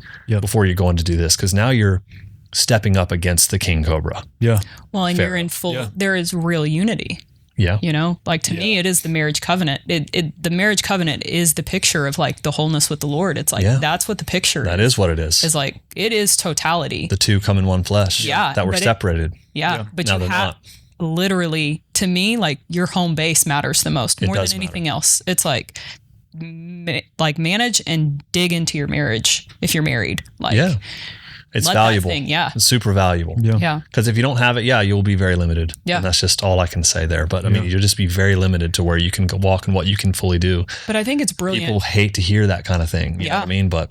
And I just seek to please people. Yeah, you do. Just kidding. But it's like they hate to hear that thing, but it's like it's real. Yeah. Especially with young people. It's like, you know, well, you just see this who you're going to marry, like marry who live for the Lord and marry somebody who loves the Lord. Yeah. It doesn't have to be that way. If you were married before, it's okay. The Lord can redeem anything. Yeah. Can bring you all to whatever. Transformative, But there's something looking at Moses and Zipporah that's like, dude, it was for safety. Like, hey, I'm calling you to, he was God, if you can see it, wasn't to kill Moses. He was probably protecting Moses. He's probably protecting Zipporah. He was protecting her son. It's like, hey, y'all need to come under my covenant. Yeah. You guys need to come under my covenant, because if you're not, now we're going across the street to the other side of the tracks and you're going to get bit. Yeah. Yeah. It's, you know, I want you under me. Yeah. And that's what it was. It was love, man. And, you know, that's what he does, man. It always is with him. It's consistent. Yeah. It's consistent. Yeah. So I mean, I think that is important. And, you know, it's, I just think it's a vital element, I think, of the church, healthy families. You know, it's not, I was always raised where it was like, the man, the pastor, the whoever, and like, God. And then the woman is behind and like does this weird, I don't know, feels like the hierarchy thing. But I think there's so much truth and strength in like, no, you are of one, you are equals, you are in this together, and actually putting that on display, the heart of God to be a family. I think wrecks shop just as much in the demonic arena that it would, you know, whatever, in any space. I think that one's just as powerful. Well, the true church, the church as he's called it to exist, is a family. Yeah. You know what I mean? Family is the name of the game. It was since the old council in Psalm 82 to the council that he's setting up through the boys, through the 12, through the church itself. It is like, it's alive, it's organic, it is relational. Family is such a root core of that, and God is a family, dude. That's another thing.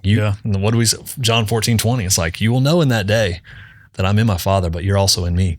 And I'm in you too. And it's just like, oh man, it's like you're in relationship. There's covenant fellowship relationship, and there's people on the earth that I've called you to walk in that same with and champion in this reality. The red light's off. Oh, no, that's okay. The other one's good. So. Okay, good. But I mean, that's what I think. But it just goes so much deeper than that too. Like the manifold wisdom of God is meant to be manifested to the principalities and powers that are over the world. And that's said to be done through the church. Ephesians 3 says this. It's like, dude, this isn't a club. Yeah. It's like, it's something more than that. Yeah. It's a people that stand in unity and stand together according to this covenant, and they champion this covenant, and they champion knowing me and what I've done and living relationally according to that reality. And they're going to displace things Yeah. Yeah. that are over this world Yeah. Yeah. that I've defeated, that are illegally squatting over it. Yeah. And Paul calls them principalities and powers, Yeah. rulers in the heavenly thrones, dominions, all these different weird terms that he used from the Greeks. You know what I mean? And, Yeah. but it's a battle. It's cosmic battle. There's Yeah. things that control regions. There's things that govern Yeah. territories and places over the world, It's true. Yeah. and dark rulers of heavenly places. Yeah. You know what I mean? That we wrestle with. And and it's done by the church. It's not one lone ranger that's out there on the corner interceding. You know what I mean?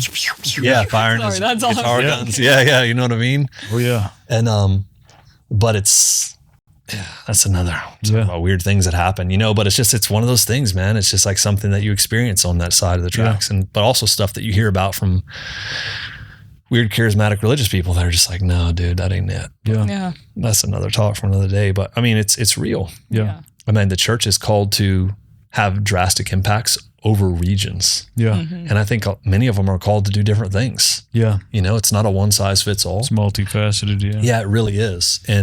But a lot of time the churches that are in regions, you know, that are ordained of God are there very specifically Yeah. to counteract other things, Yeah. you know, but they don't do so by focusing on darkness. They do so by focusing on light and the new covenant Yep. and knowing the Lord That's and it. becoming who we already were before the foundation of the world in him. Yeah.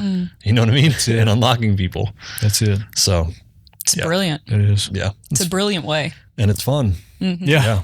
Exhilarating. And wild. That's what you said earlier. Yeah. Exhilarating. Yeah. Yeah, it can be. Oh, there's an orange in there. How about that? Huh? I'm used to drinking that coffee. Yeah. It's All good. right.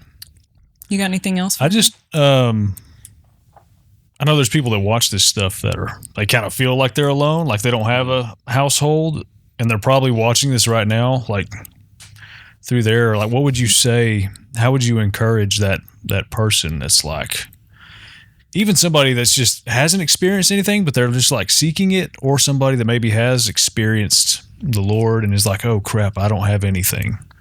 Somebody who feels alone. How would you encourage them? Yeah. Well, I would say you're not alone, Yeah. you know, is what I would say. Yeah. But there is something to, if you have experienced them like the way you said, there's something to experiencing God, you know, and where you've had like an experience or an encounter with the Lord where you know, like he spoke something to me or he did something to me. That a lot of times when somebody's like in a dry spell or a dry place they feel like, or they're just spiritually feeling dry, of going back and remembering the last time they encountered him or felt him or that he spoke to them. Could be a dream, could be a vision, could be the still small voice, audible voice, whatever, all these different things. And to revisit those things and be like, hey, what was communicated to me there? And what of the nature of God is he wanting to impart to me from that experience or encounter? When you do that and then ask yourself the question, has that become a part of me now? Yeah. Have I enacted the directions that I've heard? Did I follow through in that, or did it become a part of me from that experience? And a lot of times if the answer is like, no, not fully, there was still whatever, I was like, that is your map to getting on track with what God is leading you into, to get on track with like, okay, there's more for me to, there's more on the plate from that experience or from what he's told me. Yeah. Another thing, and this is this is a lot of times I think this is missed because we don't realize that it's God, but it's like wounds and pain that comes up in our heart and in our mind and in our memory from the past. A lot of times that's God doing that. And that's another thing to really unlocking your river. Yeah. A major, major key and component. And I can even feel it talking about it. I was like, yeah. And it's one of those things, man, when you realize that you have something against somebody, Yeah. or you have a memory that maybe you heard a song this week while you're mowing the grass or whatever, or you smelled a smell, or, had a certain time, something, it brings up a trigger or a thought of a time when you felt wronged or hurt or experienced pain. If that's still there, so many times we're like, we push that away, like, get behind me, Satan, Yeah. But so many times that is the Lord allowing you to feel something that is still affecting you because he wants to replace it. He wants you to grow in wholeness and be healed from it. And then he wants to fill that space in your heart where that's taken up room. And that will come that will cause you to move forward in life. It'll open up direction. It'll open up new relationships. It'll open up something great. Yeah. But the key is when you feel that pain of it could be your, you know what I mean? It could be a 7th grade, soccer coach that just, accused you of something you didn't do or yelled at you in front of the crowd or something. It could be something so random. It could be a girlfriend you don't even care about anymore, or boyfriend, whatever it is. Pastor, that's a lot, and you feel that pain. Instead of like pushing it away, understand maybe that's on the table of the Lord in the wilderness. Yeah. Like, wait, what is that? That pain should not still be there because there's healing in the new covenant. And then the first thing is to release forgiveness to wherever that pain came from. Yeah. It is miracle grow. Yeah. Forgiveness is miracle grow, dude. And it opens your eyes. It's like a boxer gets punched in the face. If you get punched in the nose and you got blood in your eyes, you can't see that well. A lot of people have that kind of blood in their eyes from pain and stuff that's hit them. They don't even know they're carrying it. Yeah. So it manifests in their heart throughout the day when they're just going on a run or a walk or they're doing something or hear a song. And a lot of times the Lord is saying like, hey, give that to me. Yeah. And do it by taking power over it by forgiving the people. Yeah. Like, I forgive Joe. Well, he doesn't deserve it. And I was like, man, if you feel that strong, then you really need to do it. It will unclog your well. Yeah.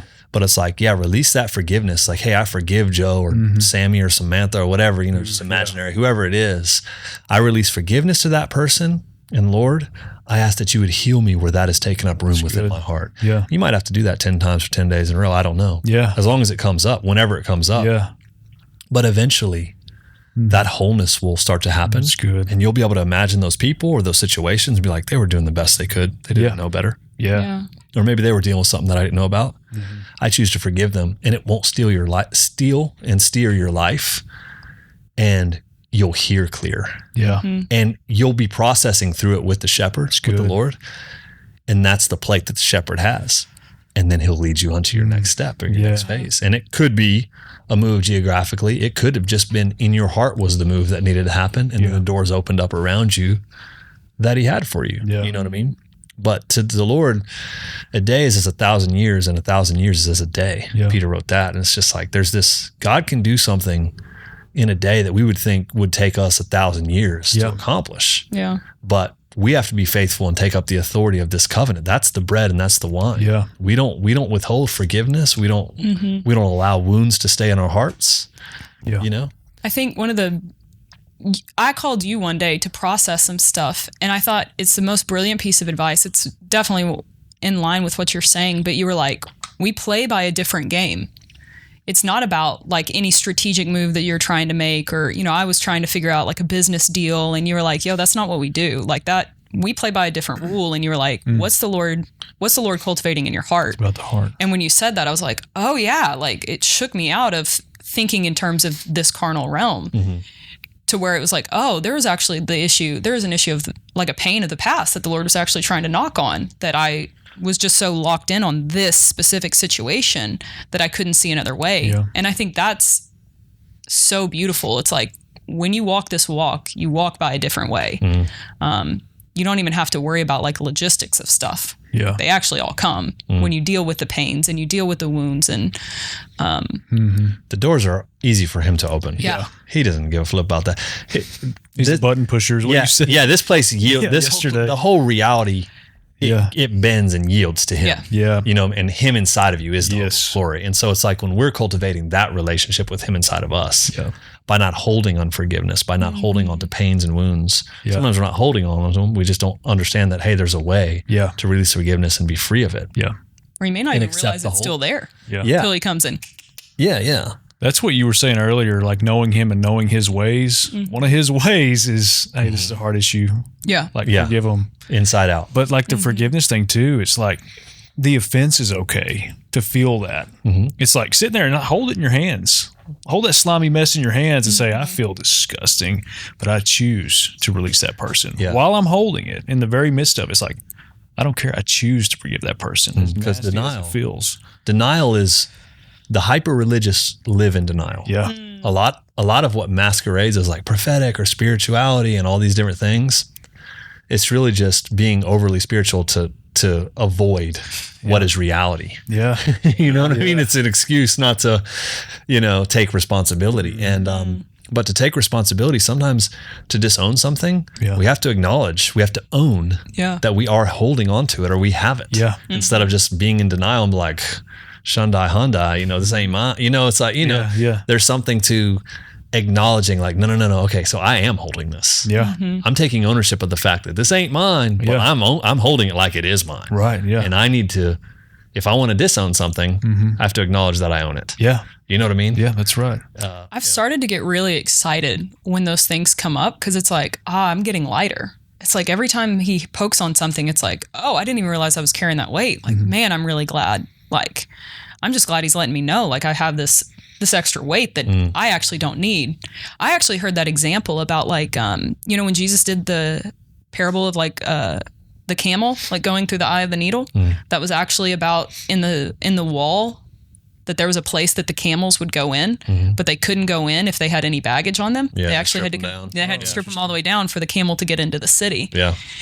And that's literally the picture I always kind of go through. It's like, oh yeah, I'm letting go of that. I'm letting go of that baggage. Like, oh, good. Yeah. Good. Oh, I can breathe a little bit better. Yeah. But That's funny. Yeah. Yeah.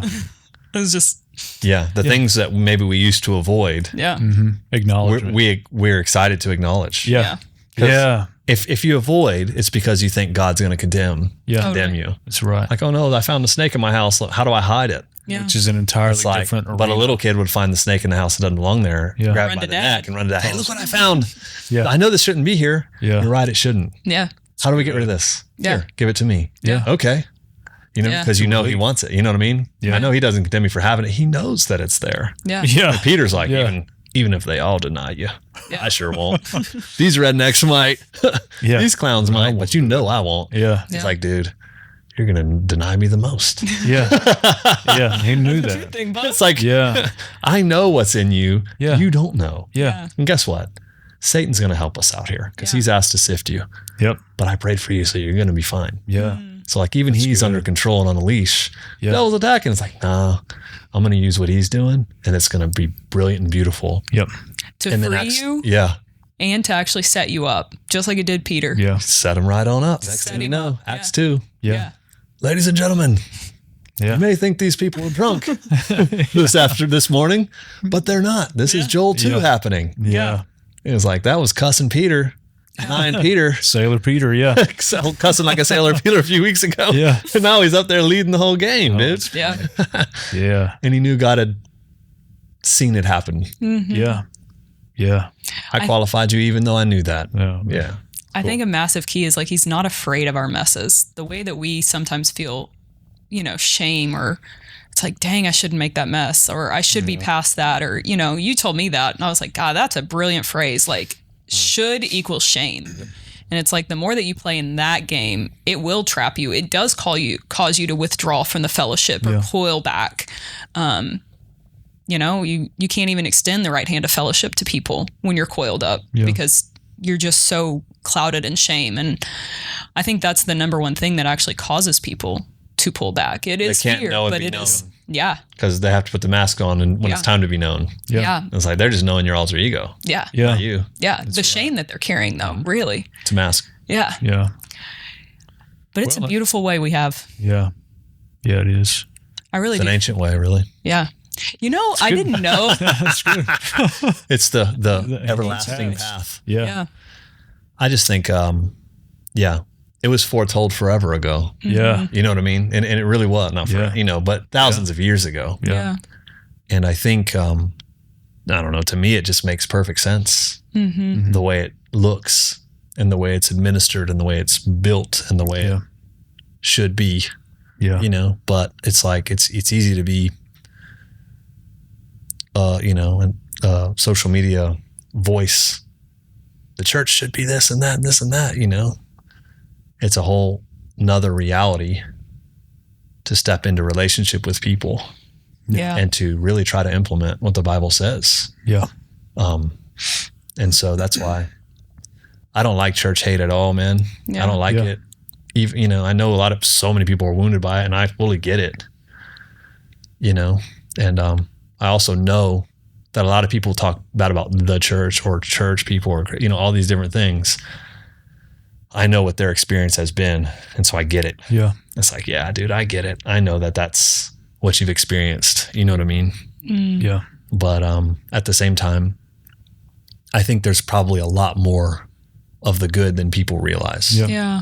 You know what I mean? Kind of like Elijah up there. Yeah. I'm the last one. The Lord's like, buddy, Yeah.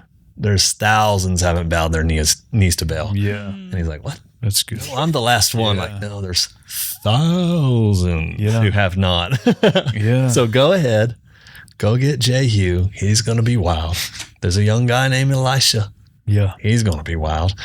Go anoint this king. You know, it's like, there's a lot of good ones. Yeah. Your job is to find people and unlock them. Yeah. You know what I mean? It's just like to be light and to be truth and to speak it and speak wholeness and to see things that people don't even see inside themselves. Because the bad news bearers might be the Golden State Warriors. That's you know, right. they might be way better than you think. That's how Jesus picked his team. Yeah. You know, a bunch of guys that seemed like, you know, not the sharpest group of knives in that drawer that he picked from. Yeah. Yeah. But, you know, I think a key in that story too with Elijah is he was in a cave and he actually had to be drawn out of the cave, like a stronghold in his own mind about thinking he was isolated.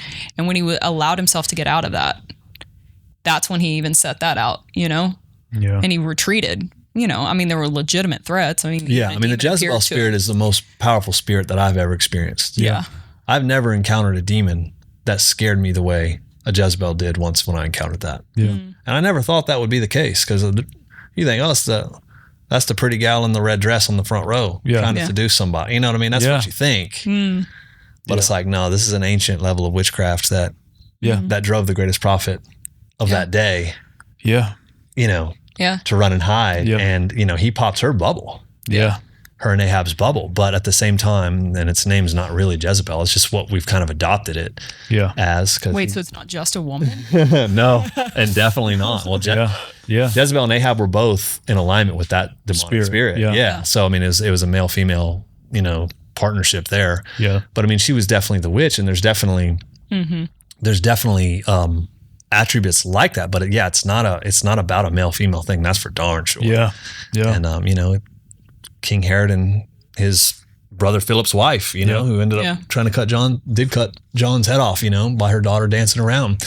It's a wicked and evil spirit, and that is the war. The war is the witch and the prophet. That is the war, and it's been there since the ancient, and it's you know all the way through the Book of Revelation. You see it just firing off. Yeah. And it causes tremendous amount of division, more division than I've ever seen anything that has power to wield. But it calls itself a prophetess, calls itself the prophetic, and that's the thing about it. That's the thing that's such a bummer. It's like the wheat and the tares, they look just alike. They grow up at the same time. One bows down, one does not. You know, and in the parable of the sower, and it's like the witch and the prophet is like there are some similarities, but one has the fruit of control, manipulation, division. It always has. It always will. Yeah. And man, I experienced that in 2014. I think it was on Yom Kippur of 2014. That was the most terrifying experience that I had. But Can you go into it just a little bit? I mean, If you don't feel, that's fine. If you don't want to. Yeah. I just don't want to. I definitely can't. I think I might have probably told y'all about it before. You know what I mean? Yeah. Yeah. You know what I mean? But it was, you know, what I will say is that the Holy Spirit and his role became real to me in that moment in a profound way that rescued me out of that experience that I was in. Yeah. Yeah. And I never had so much appreciation for that, Yeah. for that Christ in you, the Spirit of God, the Holy Spirit, Yeah. and that voice of Abba Yeah. until I was in that experience. Yeah. Yeah. And I thought it was going to crush my whole life, you know what I mean, when it happened. And it was only a few moments of this Yeah. dream that I was in. But yeah, it was definitely a lesson. Yeah. It is something profound. Yeah. Yeah. And it wreaks havoc on people's minds. And, and I don't know, maybe we'll cut this off. Maybe not. I don't know. But We can clip it if you want. if we need to, we might not need to. We'll see how it goes. But Yeah. before that one, it was 2008. And I was serving. I had interned after I went to school. I was interning under a pastor at a church that I was at in North Carolina. And he was going through a hard time. But it's like one of those things, people say, oh, spiritual warfare and stuff like that. I think the majority of spiritual warfare is not. It's just carnal natures and people, just not learning to walk with each other and dealing with issues and, relationship and asking forgiveness and walking in, it's good. It's healthy, Seldom is the demonic involved on the level that I think maybe people think in certain situations. Maybe that's my opinion, but there was an instance in this pastor of mine that he was really having a hard time, and so I was praying for him. And I come out of the, oh man, this is you guys' demographic, so it's probably fine. But just the way I came into the kingdom, I had prophetic experiences my whole life, even when I wasn't walking with God. And then when I started to walk with him and to give my life to him, it wasn't until I was 19 years old, 19 to 20, and started to take it seriously. And even then it was a progressive walk, because I didn't really know anybody that was really strong in it. My parents were Christians or whatever, but I was off to school and, and I loved going to church and stuff. I would go to any church and just hope to hear the Bible taught. And, even if the whole thing was just weird or, whatever, I would always have my notes ready to write something down. Chew the meat. Yeah, even if there was just like one thing that the pastor said, I'd write it down in scripture and I would leave and I'd be so excited about it. You know what I mean? That's just how it was. So pure. And, but I was always having encounters and stuff like that. And so, I ended up going to school and, doing the things that I did. And I was serving at a church, and the pastor was having a real hard time. And I learned a lesson back then that I didn't know why I was learning it, but it would become so valuable as I got older. That hindsight 2020. Yeah, because I didn't know. I was like, hey, you're going to work at a church or whatever. It's like, no, you're going to actually start one from the ground up. Yeah. And like really lead people into the true supernatural reality of the Bible, the mystical walk that is Christianity, and ground them in the truth of the word simultaneously. That's the goal. You know what I mean? Like real depth of the word, real supernatural reality, and do it well. And that was the goal. But part of the ways of the Lord and the ways of the Spirit is sometimes dealing with darkness. Yeah. You know what I mean? And anyhow, this pastor, he was having a really hard time. There was stuff going on. I was young. It was 2008, I believe. I esteemed I was going to pray for him one night going to bed. And so I was like, I'm going to pray for him and I'm going to really go after some things. I knew that there was some demonic stuff involved. Mm-hmm. Yeah. And he's a well-known guy, and ministry's like really, really well-known. So I don't want to do all that, but he knew me and trusted me, but I was going to pray for him because he was like a dad to me at the time. And so I went to bed praying for him, like, okay, I'm going to intercede for this and I'm going to go after this, And I went praying, going to sleep. And then I was asleep. I went into a dream, but I was in his room and in his area. And I saw these outside of his door. I was standing there to protect him so that he could sleep. And I knew that I was there in the spirit in the night. Mm-hmm. And, cause I love the guy. Yeah. I loved him. And so, and his wife, and so I was just watching out, and there was this person being attacked outside of their door, outside of their bedroom that I could see. And I ran to help rescue them and beat the guy off of him. I'm like, hey, get off. What's going on? Like, leave him alone or whatever it was. And he was kind of limping, and I was kind of helping him walk. And the more I walked with them, once I intervened in this scenario to help this victim that was being assaulted, something didn't add up. And then I let them go. And I walked back into my pastor's room where I was on guard to give him rest that night. And his wife was there, and she said, hey, I was like, I realized that was a trap. Like, I just went to rescue somebody that could have turned bad on me. Yeah. And she said, yeah. And she goes, those are called the Lelim. She's like, they pretend to be these victims so that you will come and rescue them, but they're wanting to suck the life out of you. And I was like, okay, that was interesting. After I got that, another being showed up at the house and I had to confront it, Yeah. And it was the one that was going to take him out. And he was really dealing with thinking he was going to die. Yeah. There were some physical things going on as well. Yeah. And so I was scared to death of that thing, but I acted like I wasn't and made it leave, right? So that was fun. But I knew I succeeded when I got up the next day and whatever, So anyways, of course I went and looked up the Lelim. I'm like, what even is? I didn't even have internet back then because I was a little late to the game, right? So I went and looked it up. The Lelim, it was Jewish mysticism. Yeah. And it was the daughters of Lilith, stuff that's in, now we know, the dictionary of deities and demons, Psalm 91 and several spots in the Bible, these different haunts that are Hebrew words in the Bible that are talking about different demonic beings and stuff like that. And so I woke up and looked at Lelim in the Bible. And the way I remembered it is when she told me in the dream, I was a Star Wars fan, so I thought of Liam Neeson. Yeah. Oh, yeah. I was like, Lelim, that sounds like Liam Neeson. Yeah. Qui-Gon Jinn's name. Oh, yeah. So that's how I remembered that. Yeah. And so I woke up like, Lelim, what's that? Yeah. And looked it up and it was a real thing. You know what I mean? And it's, from Babylonian, all the different religions and groups had different, obviously Jewish mysticism was where they were at, but there was other cultures. It's all the same thing. Yeah, it was the incubus, succubus. It was all that stuff that haunts people in their dreams. Like a haunts vampire. People at night. That suck the life out of people, and assault people and these things.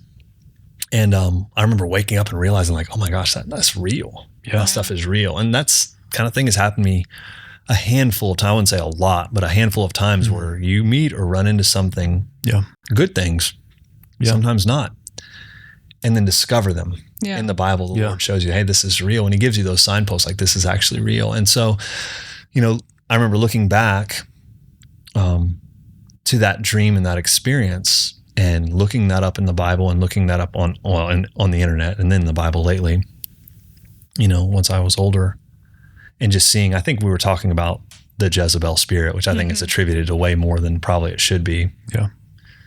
But that type of like manipulation that I think destroys a lot of churches, it destroys a lot of relationships. It often comes as, it manifests first as a victim. Yeah. It manifests first with a victim mentality. Yep. Even like gossips and slanders and divisions that happen in church or churches that I've even seen over the years, in my life, Christian life, a lot of times you'll realize that there can be people that are wounded or they feel wronged, and then they create almost like a festering group. People that are wounded or offended, they find their way to each other. Yeah. Yeah. To somebody that will share their offense or wound with them. And that's the way they've learned to create relationship. Yeah. And it's bizarre and it sounds really silly and like a wrong way to do things. Yeah. But it's the way of the wounded. Yeah.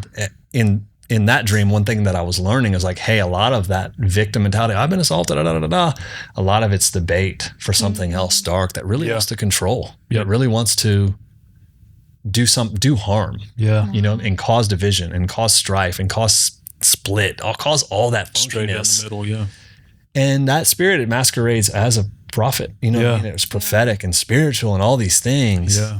But the fruit of it is not good. Yeah. It's not Jesus. And the gospel will never change. Yeah. Like the transformational love of God and you growing into his image and never ever withholding forgiveness when you're wrong. Yeah. Definitely going to your brother or sister. Yes. If something happens and saying, hey, this kind of hurt me or whatever. Yeah. There's even, that's the other time Jesus mentioned church. Like, you know what I mean? Yeah. If, go to somebody, he's caught in something, in a trespass, you who are spiritual, go to him, make it right. If he refuses, take 2-3 others with you and say, hey, God, we care about you. Yeah. Yeah. Not about being right and wrong. Yeah. Then if they refuse, then you go up before the church. Right. That's where he says, Ecclesia. That's the going to the heavenly places. Like, what's the common union here? Yeah. Why are we here? Yeah. You know? That's the only other time it says whatever you bind on earth will be bound in heaven. Yeah. Whatever you loose Yeah. is in relationship with your brother. Yeah. And people really fight about that verse too. But I mean, but it is right there. Yeah.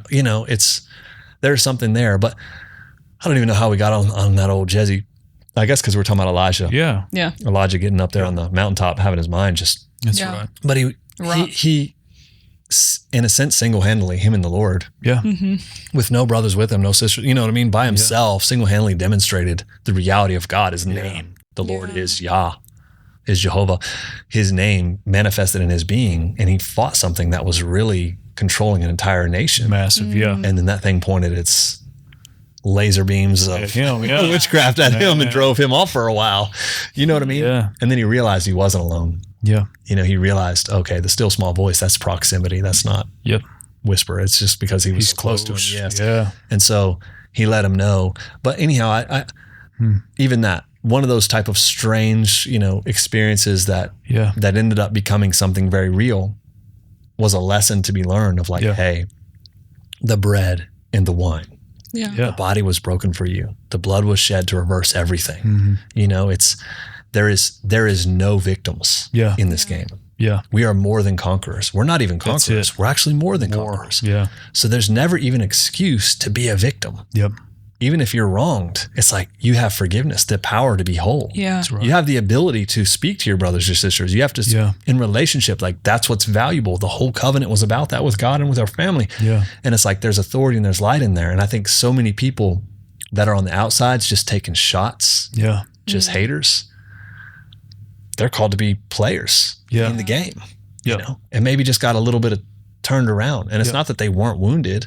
It's like, totally were. but they're not victims. Yeah. Yeah. And then there's ability to process that pain and forgiveness. Doesn't mean you have to be in relationship with somebody that abused or was wrong, using Trust you, them. was crooked. Like, absolutely not. Absolutely not. You throw the boundary up and choose not to walk there, but don't let them live in your heart rent free because of a wound. That takes up space for more of the authority of the Lord in your life to rescue others, to be whole, because that's what it's about. It's about people. Yeah. It's like, the call of Jesus Christ, like to understand what the hope of his calling is in the saints. Yeah.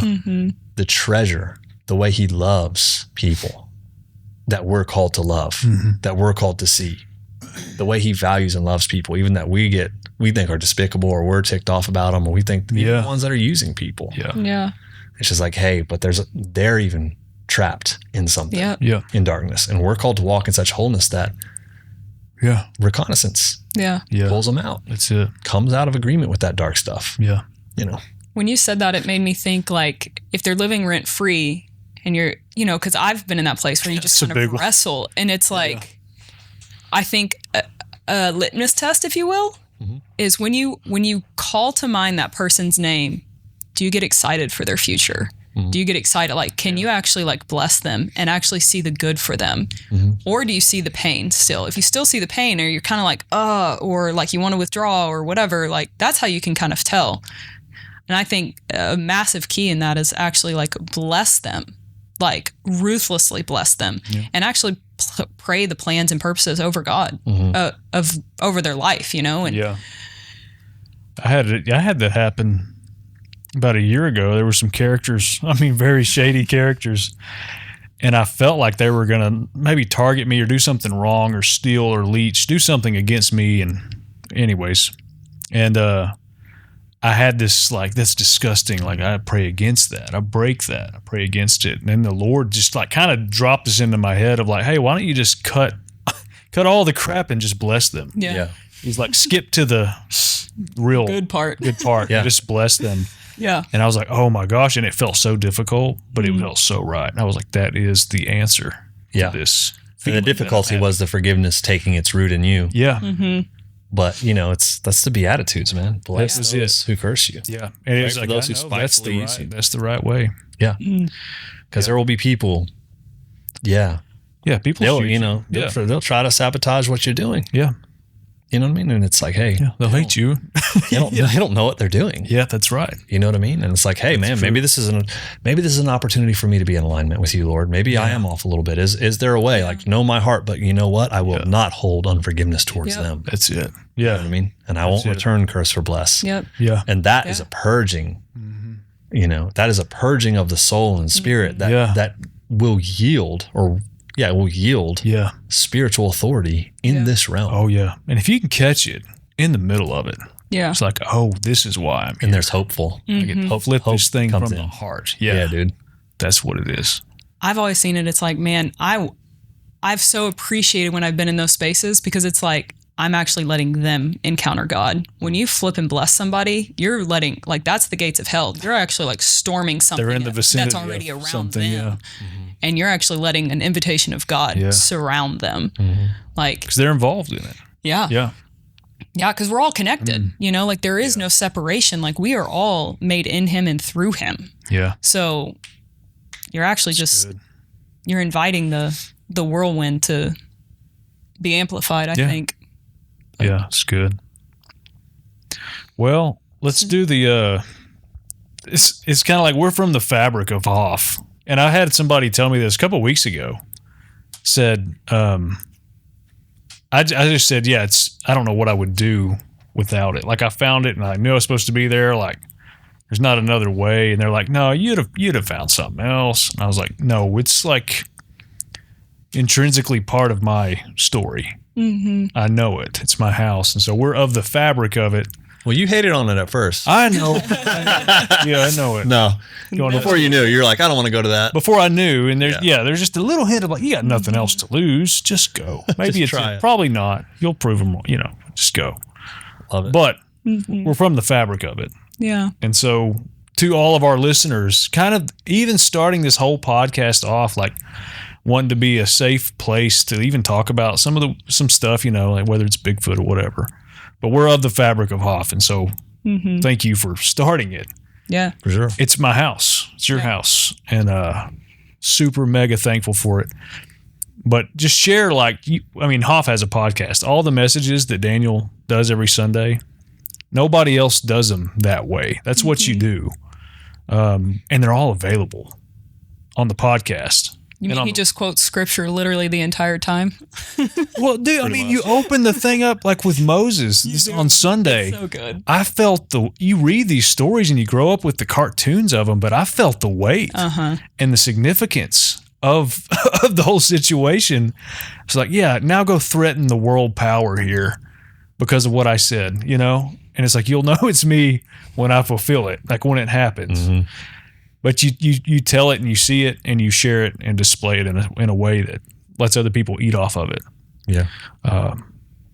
Anyways, where can everybody find? Oh yeah, I mean the Hoff. We all call it Hoff. It's House of Faith is what it's short Tyler for. House of Faith, yeah. And Tyler House of Faith, yeah, that's our city. Tyler House of Faith. And so you can type Tyler House of Faith pretty much anywhere. Cool. And we'll drop the Website podcast. Any podcast. And TylerHoff.com. Yeah. Right. Yeah. It's gold. We'll put it in the show notes so you can scroll down and click the link there. Instagram. Yeah. What is it? Is it Tyler Hoff? I don't really know. Yeah. What's Daniel's in there? very up on the social media aspect. Yeah. Freaking nerd.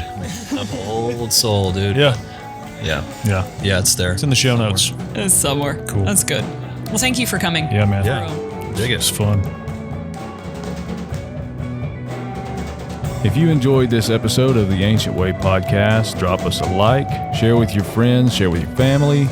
And if you would like to support us and what we are doing, and you would like to play a direct role in our growth and things that we do in the future, we have a donation spot at the bottom of our show notes. So you can click on that, give however much you want. We appreciate absolutely everything. We appreciate our listeners. And everybody that's already come alongside and encouraged us, and even everybody that's been on our show. So thanks, guys.